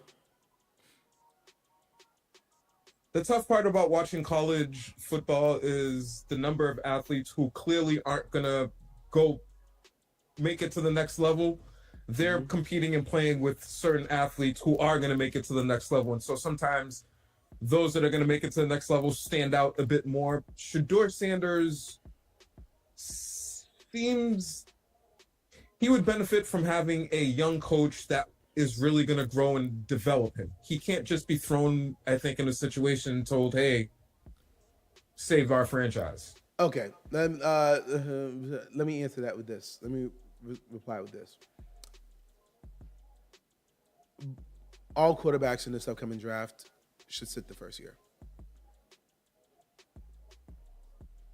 I'm with that. Because you're, in most instances, you're asking a, say, 22, 23-year-old, hey, go out there, save the franchise, be great in the interviews, be a role model, be a leader, and that's a really big burden to put on anybody at that age. I'm with that. I'm with that. 100%. I don't think they're not NFL ready. Well, they're kind of NFL ready, but they need more time. Now, let me take my fandom hat off and put my business owner hat on. So, you're basically telling me that as a first-round draft pick quarterback who has X number of dollars guaranteed, that you're just going to come in and learn? Okay. With no guarantee that I'm going to get any type of return on my investment? Here, and here's my response. No. You're a business owner. You understand the big picture. We're not just talking about 1 year plans. We're talking about 1, 3, 5. 1 year, sit them. 3 years, make the playoffs. 5 years, you have a trophy. You better be one hell of a player that's going to learn and be ready to go. You'll know by year 3. Yeah. Because by year 5 anyway, it's going to be, we're more likely than not going to exercise our options so we can fully understand what we have in our hands. And then by then, it's either going to be we're moving forward or, hey, we got to restart. We got to do something else. And also, Mr. Direction. Business owner, this is only costing you like $1 million. Yeah, rookie contract. Yep. You signed it all in the front. You signed it all in the first year, and after that's just $1 million. You got to worry about nothing. Like that's the thing. Like these owners trying to rush success. You know who should be rushing success? The GM, because they know their job is on the line. But as an owner, you should be able to tell your GM, like, all right, cool, you got 3 years. You and this quarterback got 3 years. Chicago doesn't understand that concept. But you and this quarterback have 3 years to show me what he got. He doesn't work out, you're gone too. Don't rush him out there. No. You don't have to prove me this year. You got to prove me by 2027. Year 1 of any coach's tenure should be somewhat of a wash year. It should be. And I'm tired of coaches getting fired after 1 year. This is the stupidest thing I've ever seen.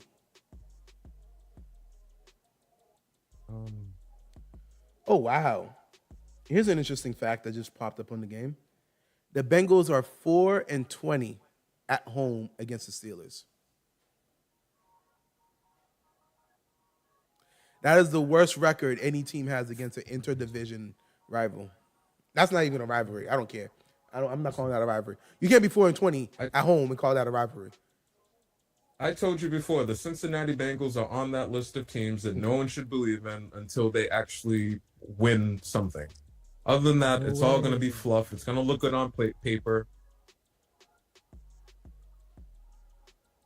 Damn. I thought that was TJ Watt.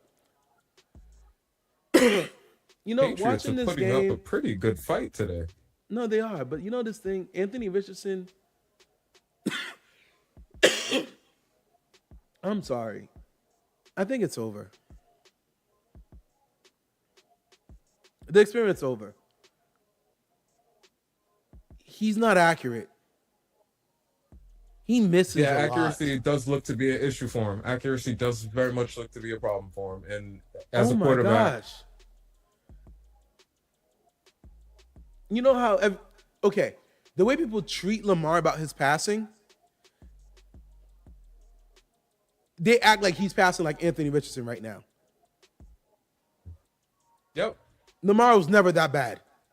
And I hate to say it about a young rookie quarterback, but it's not something that he needs to learn. It looks like it's just something he doesn't have.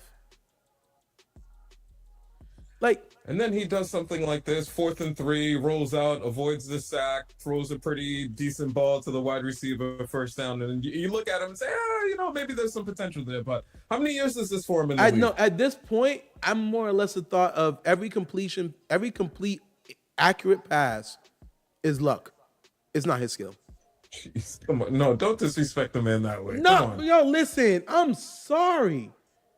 But legit, this has been on the TV. It's one and of I've those seen things this. where Reddy, I think he may be a more accurate thrower on the run than just standing in the pocket and making the throw.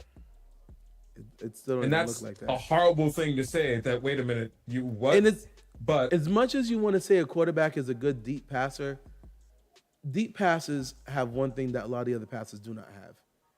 It gives the wide receiver a chance to run under it, to go to it. So you still need to be accurate, but a lot of deep accuracy passes is 70% quarterback, 30% wide receiver. Because deep passes, you throw it into a spot and you're telling the wide receiver to get to that spot. In the intermediate and short passes, you got to throw it to the receiver. Deep passes, you throw it to a location until the receiver get there. listen, you got to respect what these wide receivers do. You Did the try Steelers running get a as fast defensive as you touchdown? can. Huh? Hold on, I think we just got a defensive. Let's go. Steelers just got hold on, I don't even know if it was a fumble recovery or a pick six by a rookie middle linebacker. Okay, hold on, I'm seeing it right now. So Nick Herbig comes off the edge, applies the pressure. Strip sack, recovered for a touchdown by a rookie middle linebacker, Patrick Wilson. I wish I could say I was shocked, but you kind of expect that. You expect that from the Steelers. Yo, you see, but again, I will say this: the Patriots defense. Remember, that was the one reason why I said they could get to 8. I was wrong. Yeah, no, the Patriots defense is legit.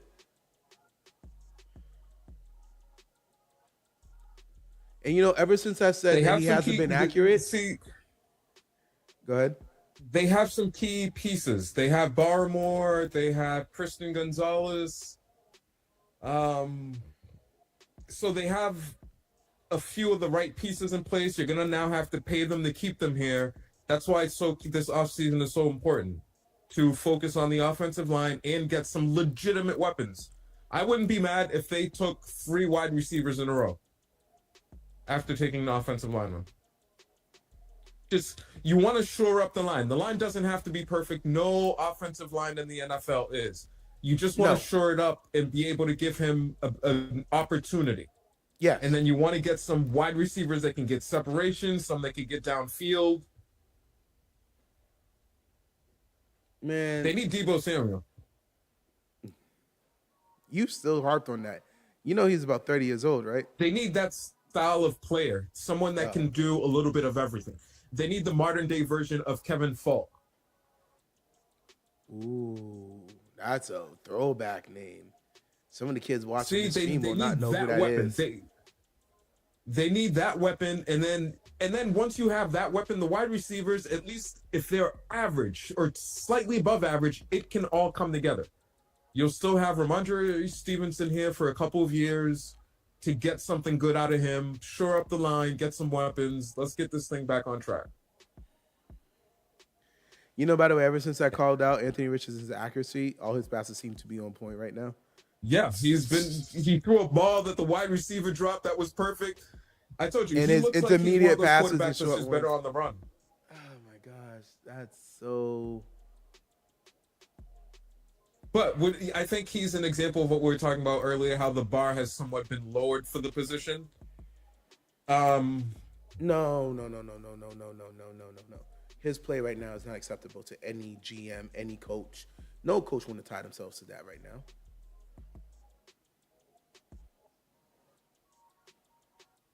Would you? But yet, guess what? When's this? Excuse me.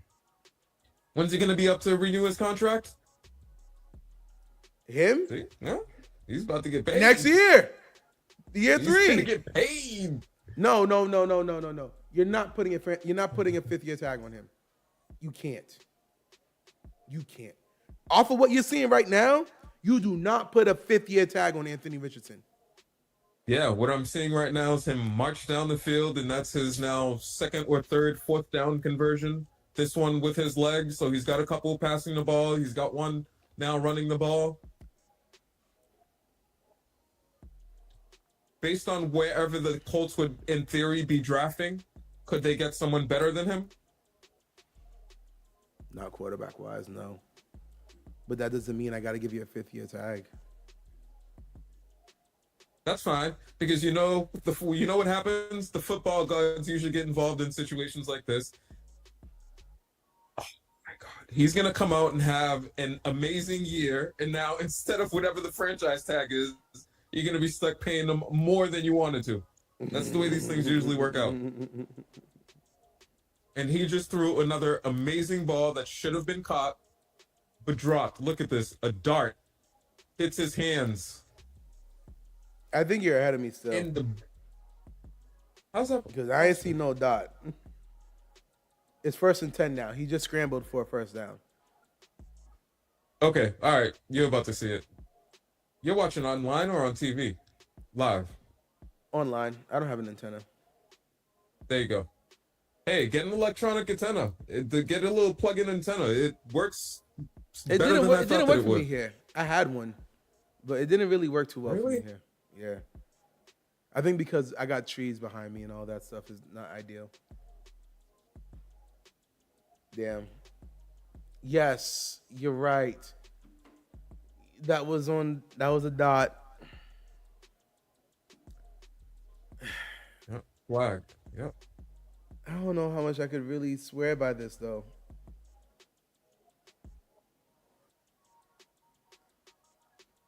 To get paid, all he has to do is string enough of these type moments together for him to justify, hey, you need to pay me. Yes. If for the last 6 games, or 5 because of this, if the last 5 games, this man is showing an accuracy rating of at least 70 passes within catchable, throwing a 70% catchable pass rate, because right now he's in the 40s. Okay, less than half of his passes are catchable because they're not accurate. 40% yes, for a quarterback. That's your bad. Job description. Like you should be literally. So, if you could show me 70%, I will throw the bag at you. Blank check. Yeah, I'm a chef. Because you know what? 70% of the meals that I cook end up getting burned, but I'm a really good chef. No, like if he shows 70%, you know what I'm hearing? 3 out of 4 passes will be within range, and I know you got the legs that's gonna get us the rest of the way. Because he has so much of an athletic legs, I can deal with subpar passing. 70% is subpar. 40% is unacceptable. Right now, you're telling me you're a running back. I'd rather use you in the Wildcat. Literally, you'd be a Wildcat quarterback for me. Yeah. Yeah. That's not offensive pass interference, ref?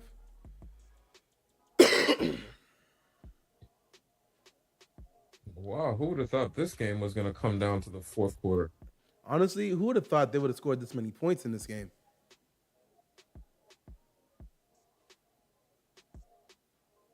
Yo, are you about to go to OT?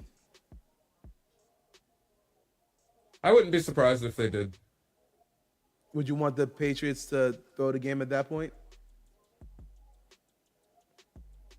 I want the Patriots to get a high draft pick. I've seen enough this year to understand that I think Drake May could be a long-term serviceable or above serviceable quarterback. Like he seems to have, as the comparable for him is Josh Allen. I like what I see in him.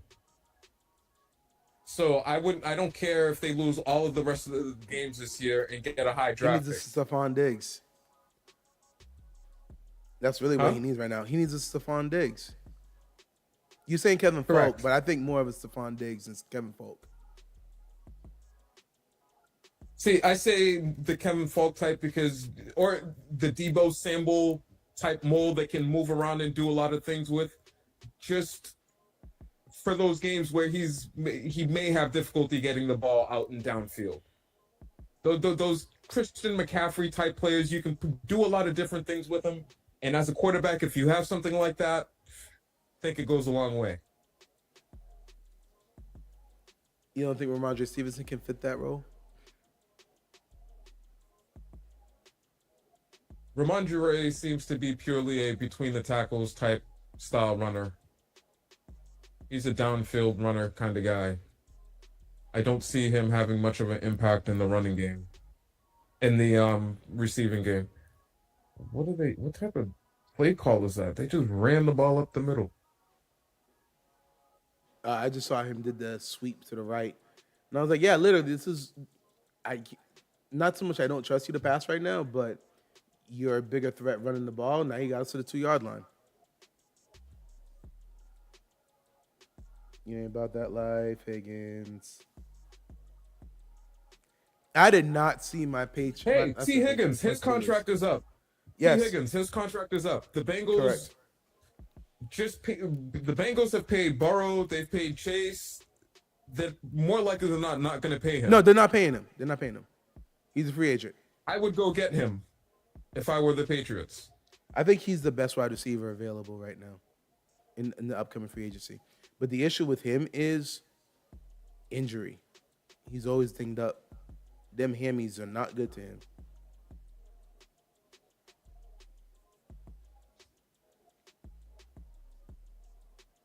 And I'll be honest with you, I don't know how optimistic I am that the New England Patriots can go out there and get a legitimate number one weapon, because they don't really have a history of doing that. But I think that's what's going to give the kid the best chance at developing and becoming who he needs to become. I don't know if I think you have a chance of getting a wide receiver this year. Drake May has shown promise. People are really hyped about Drake May and the promise he shows. And I think wide receivers are like, you know what? If I go there, I'm the alpha. Undisputed, no question about it. I am the alpha. Drake May is going to look to me a lot. And what more does a wide receiver want than the ball thrown to them about 15 times a game?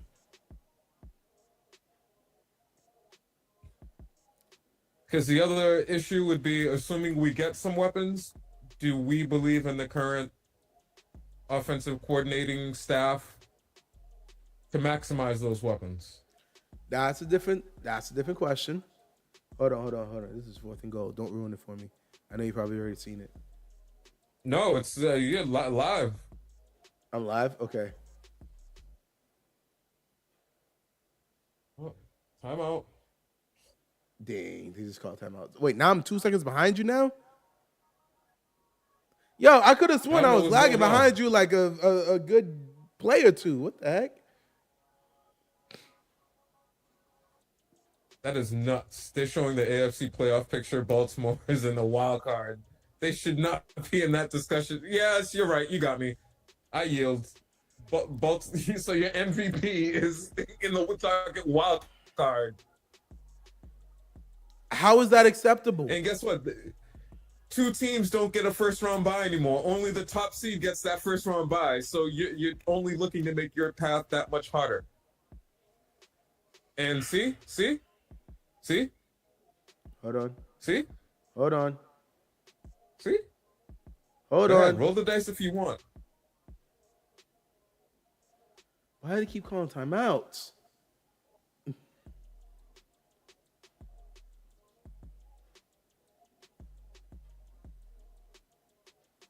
This is a lot of timeouts, man. Now I'm seeing the playoff picture, so I am a few plays behind you. Still. But yeah, no. Okay, so you know what they call back-to-back timeouts there. The Patriots call the timeout, and then they call. All right. Yep. So right now, it'd be Houston versus Baltimore if the playoffs started today. Oh damn, they got it. They must have got it. Oh man, I'm seconds ahead of you, so I'm not gonna ruin it for you. But you see what he did there on that pass? Oh!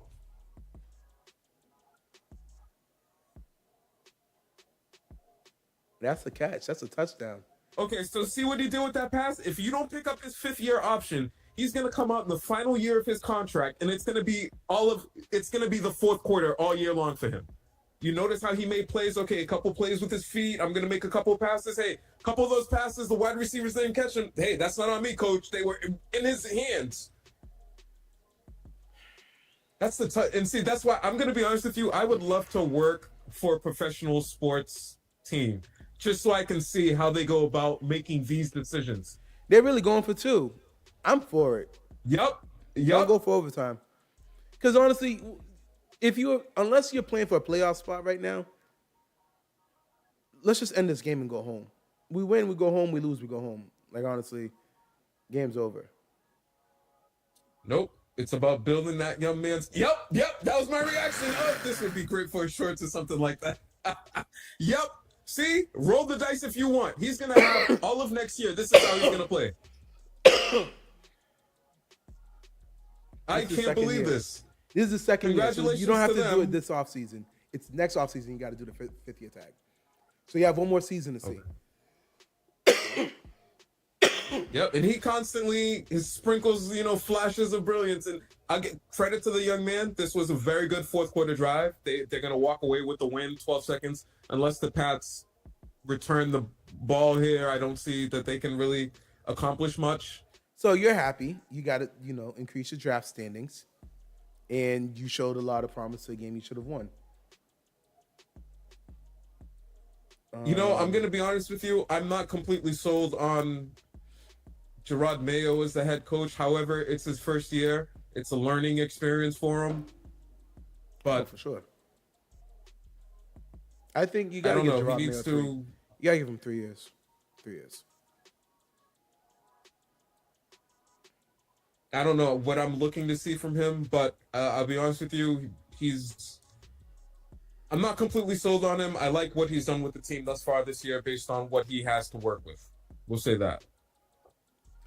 If my Steelers find a way to lose, being up 24-41 in the fourth quarter, okay, I am going to go ballistic. I will lose my marbles.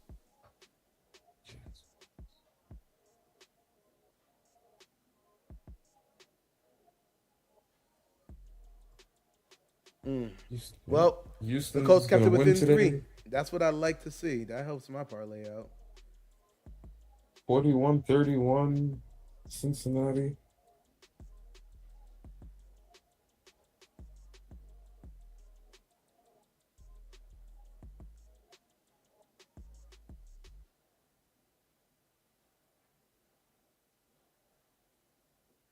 They got to go 28 yards to get to the field goal line? That's it? Are they kicking with the wind? They might be kicking with the wind. Yeah, but even then, that's an issue. Oh, well, don't forget, kickoff, they got the ball at the 30. At 30, yeah, I don't know how I like that, man. Because I just don't... This new kickoff, I'm not sold. I'm not, for me personally, I literally want you to have the ball, not at the 30, and they're still giving it to them at the 30. There we go. Mike Williams. Thank you. Jeez, man. Y'all are just over here just trying to get my blood pressure up.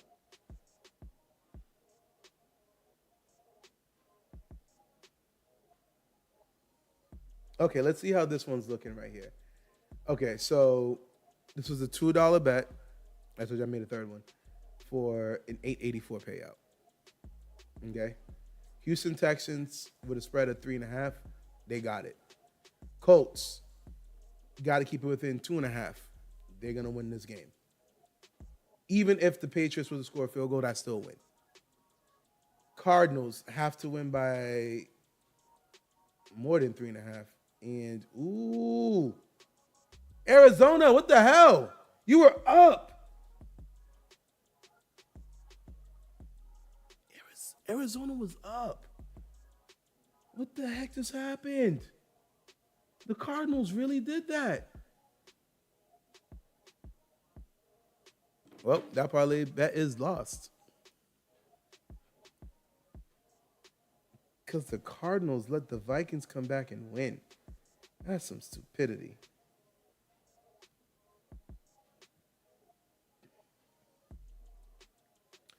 You know what would really help me right now?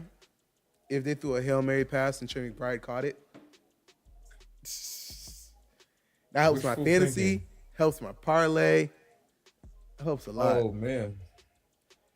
Patriots game coming down to a field goal. Stop. Come on, 68-yard attempt. You're not Justin Tucker. No, actually, you don't want to be Justin Tucker anymore. Justin Tucker is not the same.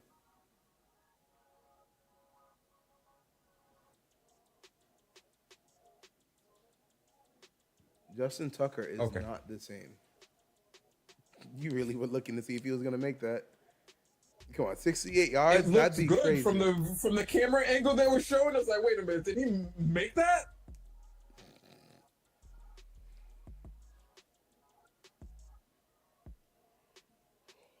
He was inches short on a 68-yard field goal. Man, kickers are not the same they were like 20 years ago. Remember, 20 years ago, making a 55-yard field goal was like amazing. Now we're over here. That's why I think that they should.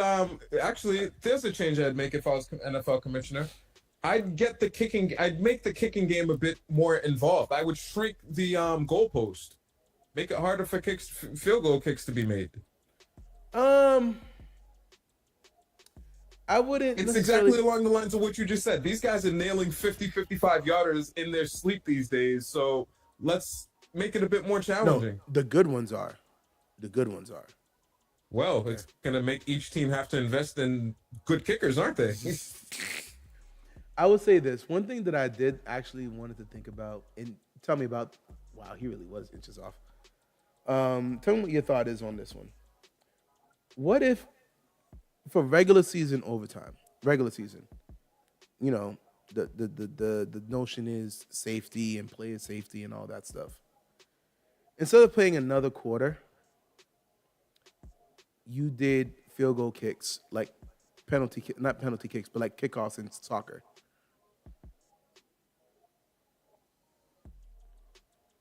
Both teams' kickers, 20-yard line, kick. 30-yard line, kick. No, 20, 25, 30, 35, and 40. 5 kicks. Whoever makes the most. And at the end of 5 kicks, they're still tied. Then you go to 45. So you basically keep going back 5 yards until someone. Well, you're not going to keep going back 5 yards because then eventually both of them are not going to make it at 50-yard line. So then it's a sudden death type of thing. You go to 30 and you just kick off. I feel that's the middle point, right? Yeah, because 20 to 40, 30-yard line. All right, kick. You made it. Great. The other one. Kick. You missed. Lost. Oh, you made it. Great. All right, back to the team A. Kick again. Player safety. You don't have to worry. You could block it. And also, defenders are there to block the field goal kicks as well. So okay, see, and so what I was initially visualizing is literally no kickers put the ball down, no defense. But if you're telling me the defense is going to have an opportunity to sign, that I could get behind. Yeah. Player safety. Same game, Najee Harris is a grown man. Don't tell me they blew it dead. They blew it dead? Oh my God. Oh, they're showing the game now. You're watching the Steelers game. Yep. Yeah. That's what I'm watching. Look at this play. How have the Pittsburgh Steelers put 41 points on in a game? Told you. Look at this replay. Look at that replay. Look at Najee. And look at the team just like, yo, get in there. But they blew it dead. I'd be pissed. Russell Wilson throwing for 400 yards on the day we just started off by nearly bashing the man in. Listen. Saying he's not worth the money that he's going to get. I know I don't look good right now, but for real, it's the Bengals defense. But no, this game he was dotting. There was post routes, there was slants, there was hitches. He was hitting all of it. He was hitting all of it, man. I got to give it to him. My.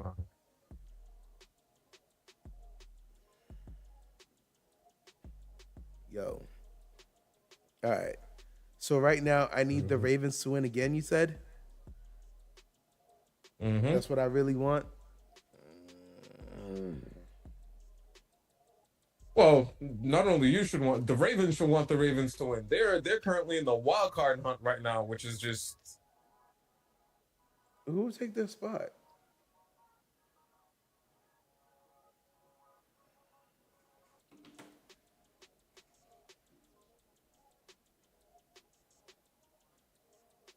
Damn.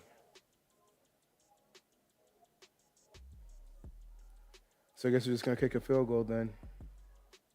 It'll be a 13-point game. Yeah, that's still a win. You can't let 14. Them score two. Oh, no. We're up 10. Yeah. You're right. We can't let the Bengals score 2 touchdowns. The wild part about it is when you're playing against someone like Joe Burrow and Jamar Chase, 14-point deficit, while it may seem like a lot, that's one big play, and then your defense coming up with a stop. Now, the unfortunate part about it is the Cincinnati Bengals, they don't have any timeouts for some weird reason. Not weird. They used them. How are you trailing and out of timeouts? I don't know how they often used it, but they were using them. What do you mean? How you trailing it out of timeout? It's not even 2 minutes. I get what you're asking, but it was really just like, no, there was no challenges. I don't believe there was any challenges. See, that's ready coaching, bad coaching. The players were on the field not ready to go, which means that they probably burned 1 or 2 unnecessarily. They probably had to burn one on defense, getting people lined up. There was one on defense substitution. There was one. I did see that one. Because even with the Steelers had 2 left over, and that's no surprise. If I told you the Steelers were going to score 44 points. Jesus. I would not have had that on the bingo board, as they say. 37 on offense, because they did score a defensive touchdown. Oh, that's also another thing. The Bengals scored a pick 6 as well. So it wasn't like the offense did all that points. One of the touchdowns was defense. You're literally seeing the recap of all the plays that really happened. There was a lot of points in this game. This is not an AFC North score. This is not an AFC North score. Meanwhile, whenever the Steelers play the Ravens, played today. Whenever the Ravens play the Steelers, you'll be lucky to get to 20 points for one of the teams. Like, what are you talking about?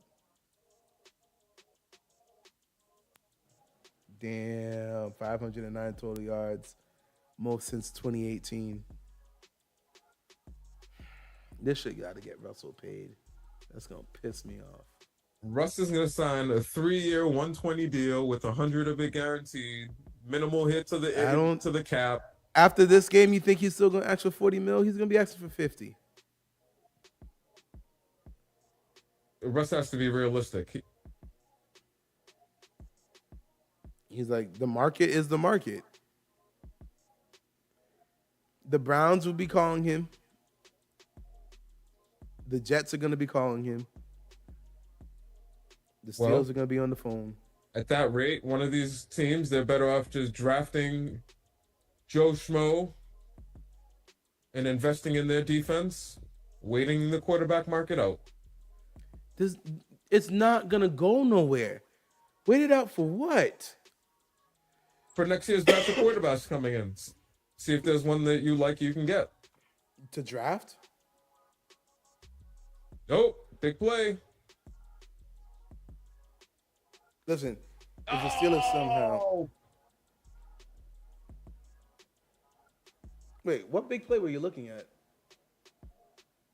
The Bengals Steelers.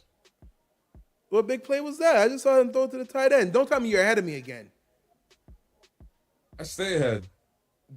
Apparently, I need to go call Comcast and get this shit figured out.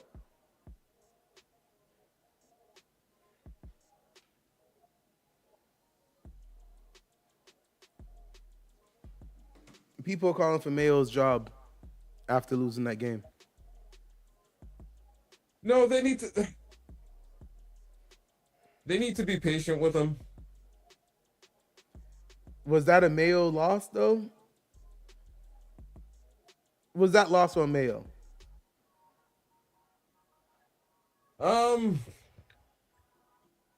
See, I'm gonna have to rewatch the game because I've been watching it and talking and whatnot, but it's hard to tell right now. You know what? You could credit the loss to him because, truth be told, as I'm thinking about the game, touchdown, a lot of penalties, and that seems to be the reoccurring theme with this team. And when teams are constantly getting penalties, it tends to speak to, okay, aren't you receiving the coaching to get these bad habits out during the week? I mean, yeah.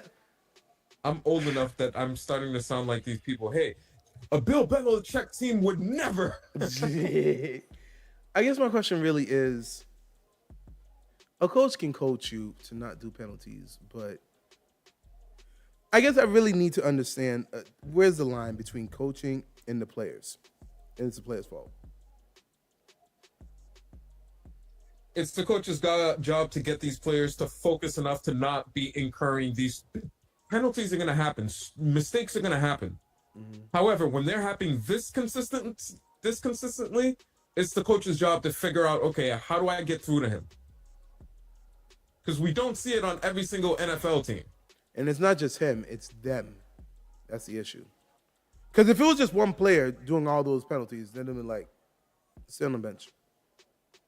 You're giving the team free. They asked him, he was on local radio, and they asked him a question along the lines of, hey, are you somewhat restricted? Meaning, for example, if you had somebody else to replace some of these players with, would you go down that path? And he essentially said, yes, I'm limited with the options that I have. So I like what I'm putting out there. That's what I got. And so that's what I have to keep going with. That's what he said.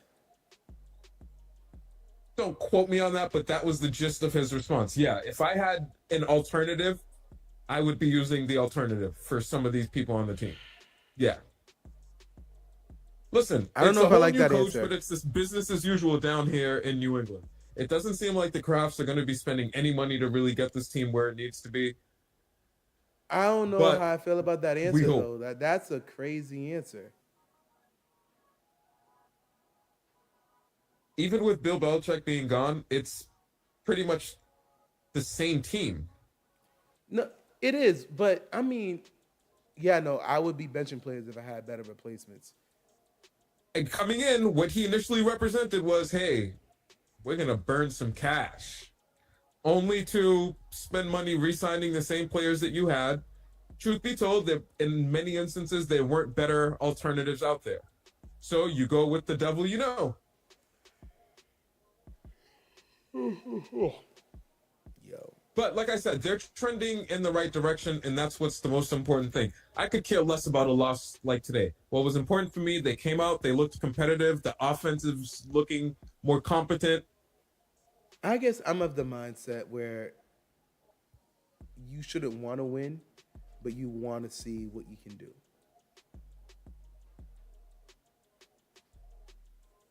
11 games in, 6 games remaining. Yeah, 6 games remaining. This is what I want to see. I want to see them come out, look competitive, play some teams hard.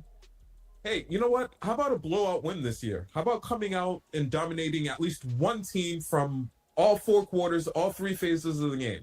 That's the type Do of you stuff really I'm want looking for that, though? because, A huh? blowout win?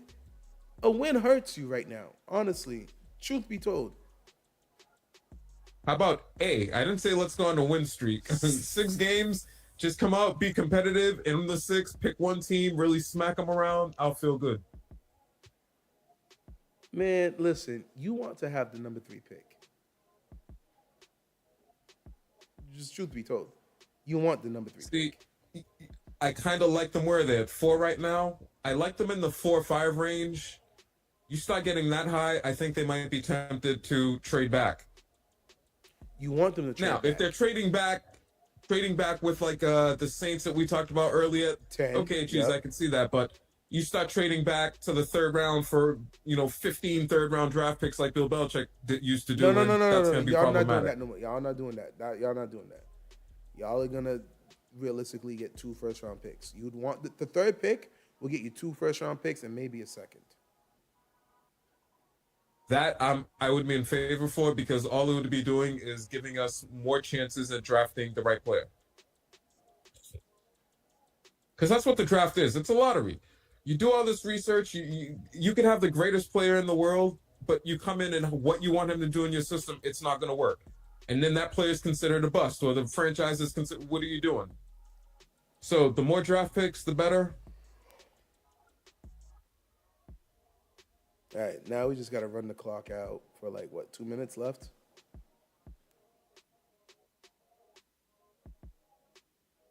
I was hoping we return another kickoff for a touchdown. Did you see that last with the Cowboys? Was it Thanksgiving Day they did that? Or they returned the onside kick for a touchdown?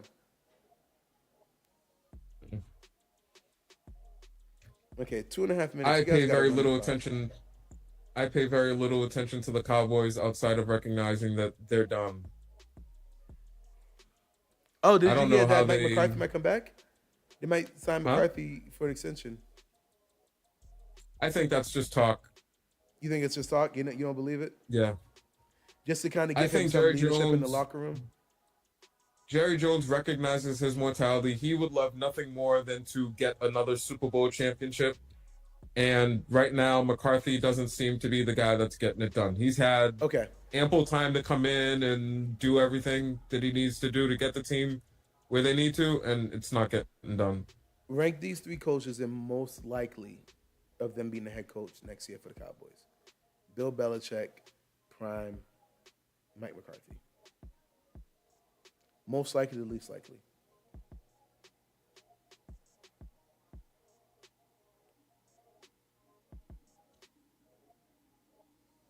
Sadly, it's probably going to be McCarthy, only because he's already there.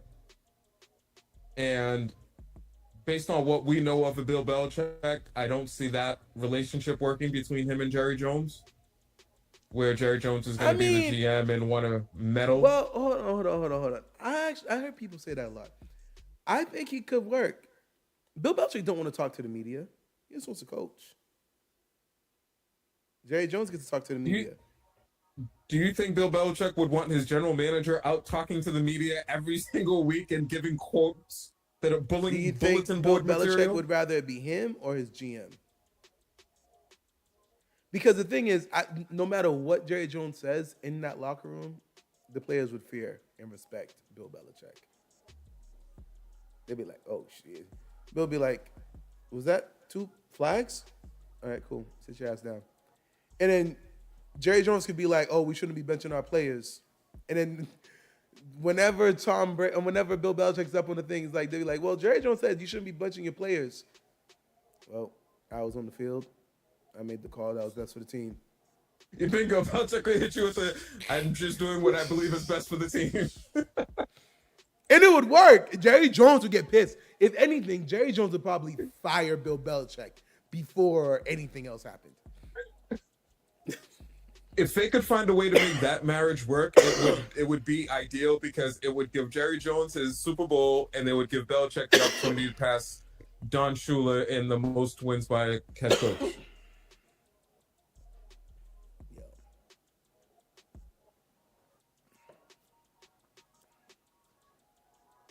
All right, guys, we're just trying to wait out this this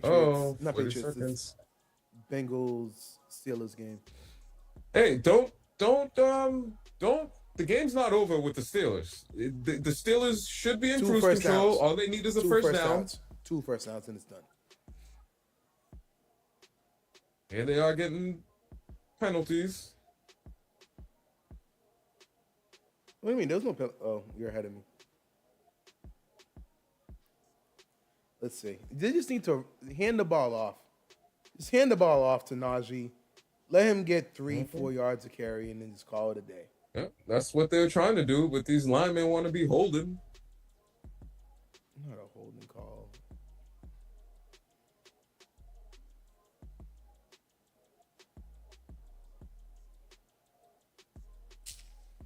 Damn it, man. Oh, man. They're in Cincinnati?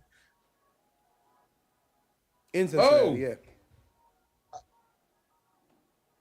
Yeah, buddy. Hold on. Let me go see if I could stream it somewhere else to get caught up. Yeah. Okay. Now it was over. A face mask. All right, now the game's over.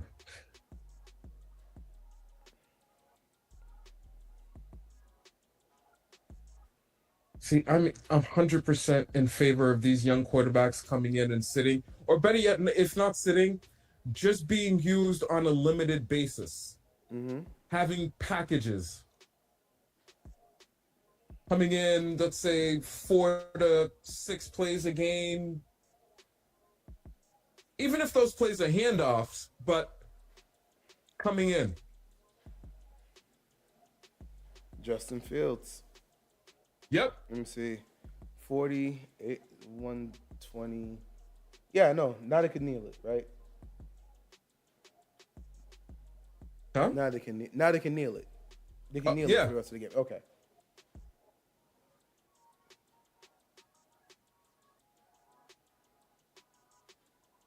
That's excellent use of your young quarterback. Again, I hope they're not doing this to just drive down his value. I really do. All right, so again, I'm conflicted. Do I want the Ravens to win and still be just half a game behind the Steelers, or do I want the Eagles to win and then lose out for the rest of the year? Hey, I'm telling you, the AFC North might secretly be the best conference in the AFC. Not it's secretly, the NFC North. They're the best. It's the NFC North. They got the Lions, Vikings, and Packers all in that same division. That's the NFC, okay, yeah. And the AFC, well, see, no, they just play each other really hard is what they do. The Steelers, Bengals, the Browns. The Bengals got a lot to figure out this offseason. Not them already giving the Steelers the win. How do you fix the Bengals? On paper, they have everything except for a defense. That's how you fix them. You bring in. They never should have gave Bill Belichick. You never should have got rid of Joe Mixon. That's their first mistake. He's down in Houston enjoying life. Yo. Being the best player that he can be.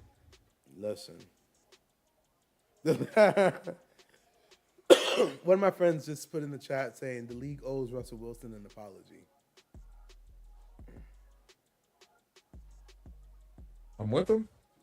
No, the Broncos. No, well, is it an apology or are they asking him to do different things? They're not asking. Ready? Russ is not cooking. I haven't heard anything about Russ cooking for a few years now. Nope.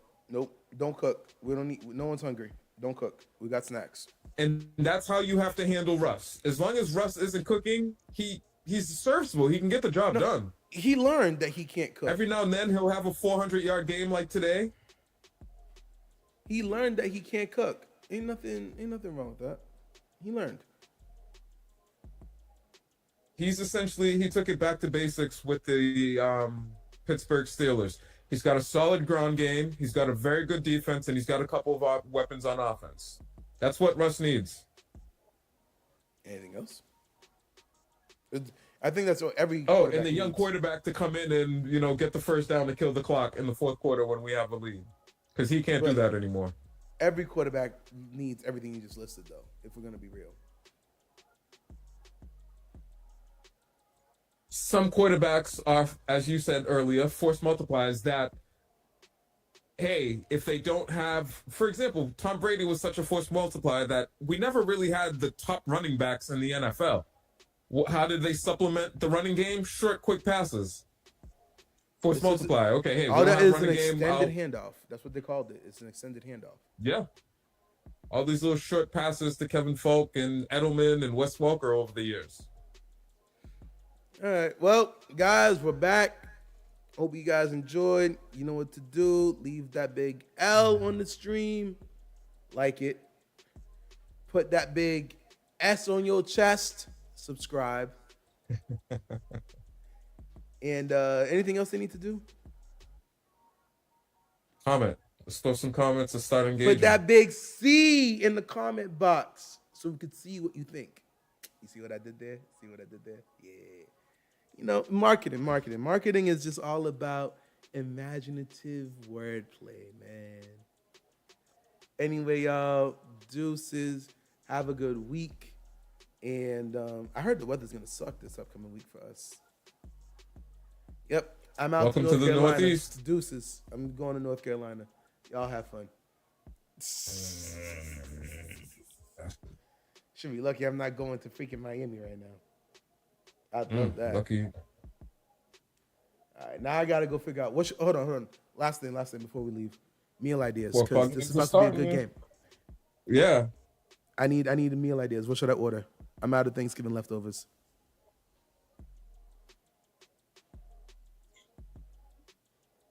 I don't like pizza. Day. No. It's Sunday. See, Sundays, I'm not to eat out on a Sunday. I'm a home cooked meal guy on a Sunday. Man, I don't feel like making no spaghetti or mahi or anything like that. When are you going to North Carolina? Tomorrow morning. That's why it doesn't make sense for you to say. Something hearty-ish, because it's cold outside, like a chili. Some good chili. Where am I going to go buy chili from? Wendy's? You asked for an idea. You didn't mention about transportation. Grubhub it. Somewhere out there. Hey, get some of that mac and cheese. I'm sure they can get up to you from Miami. Yeah, that delivery fee would be like $500 right there. All right, man. Yo, take care, y'all. Be easy. All right, guys. Do what y'all got to do, okay, man?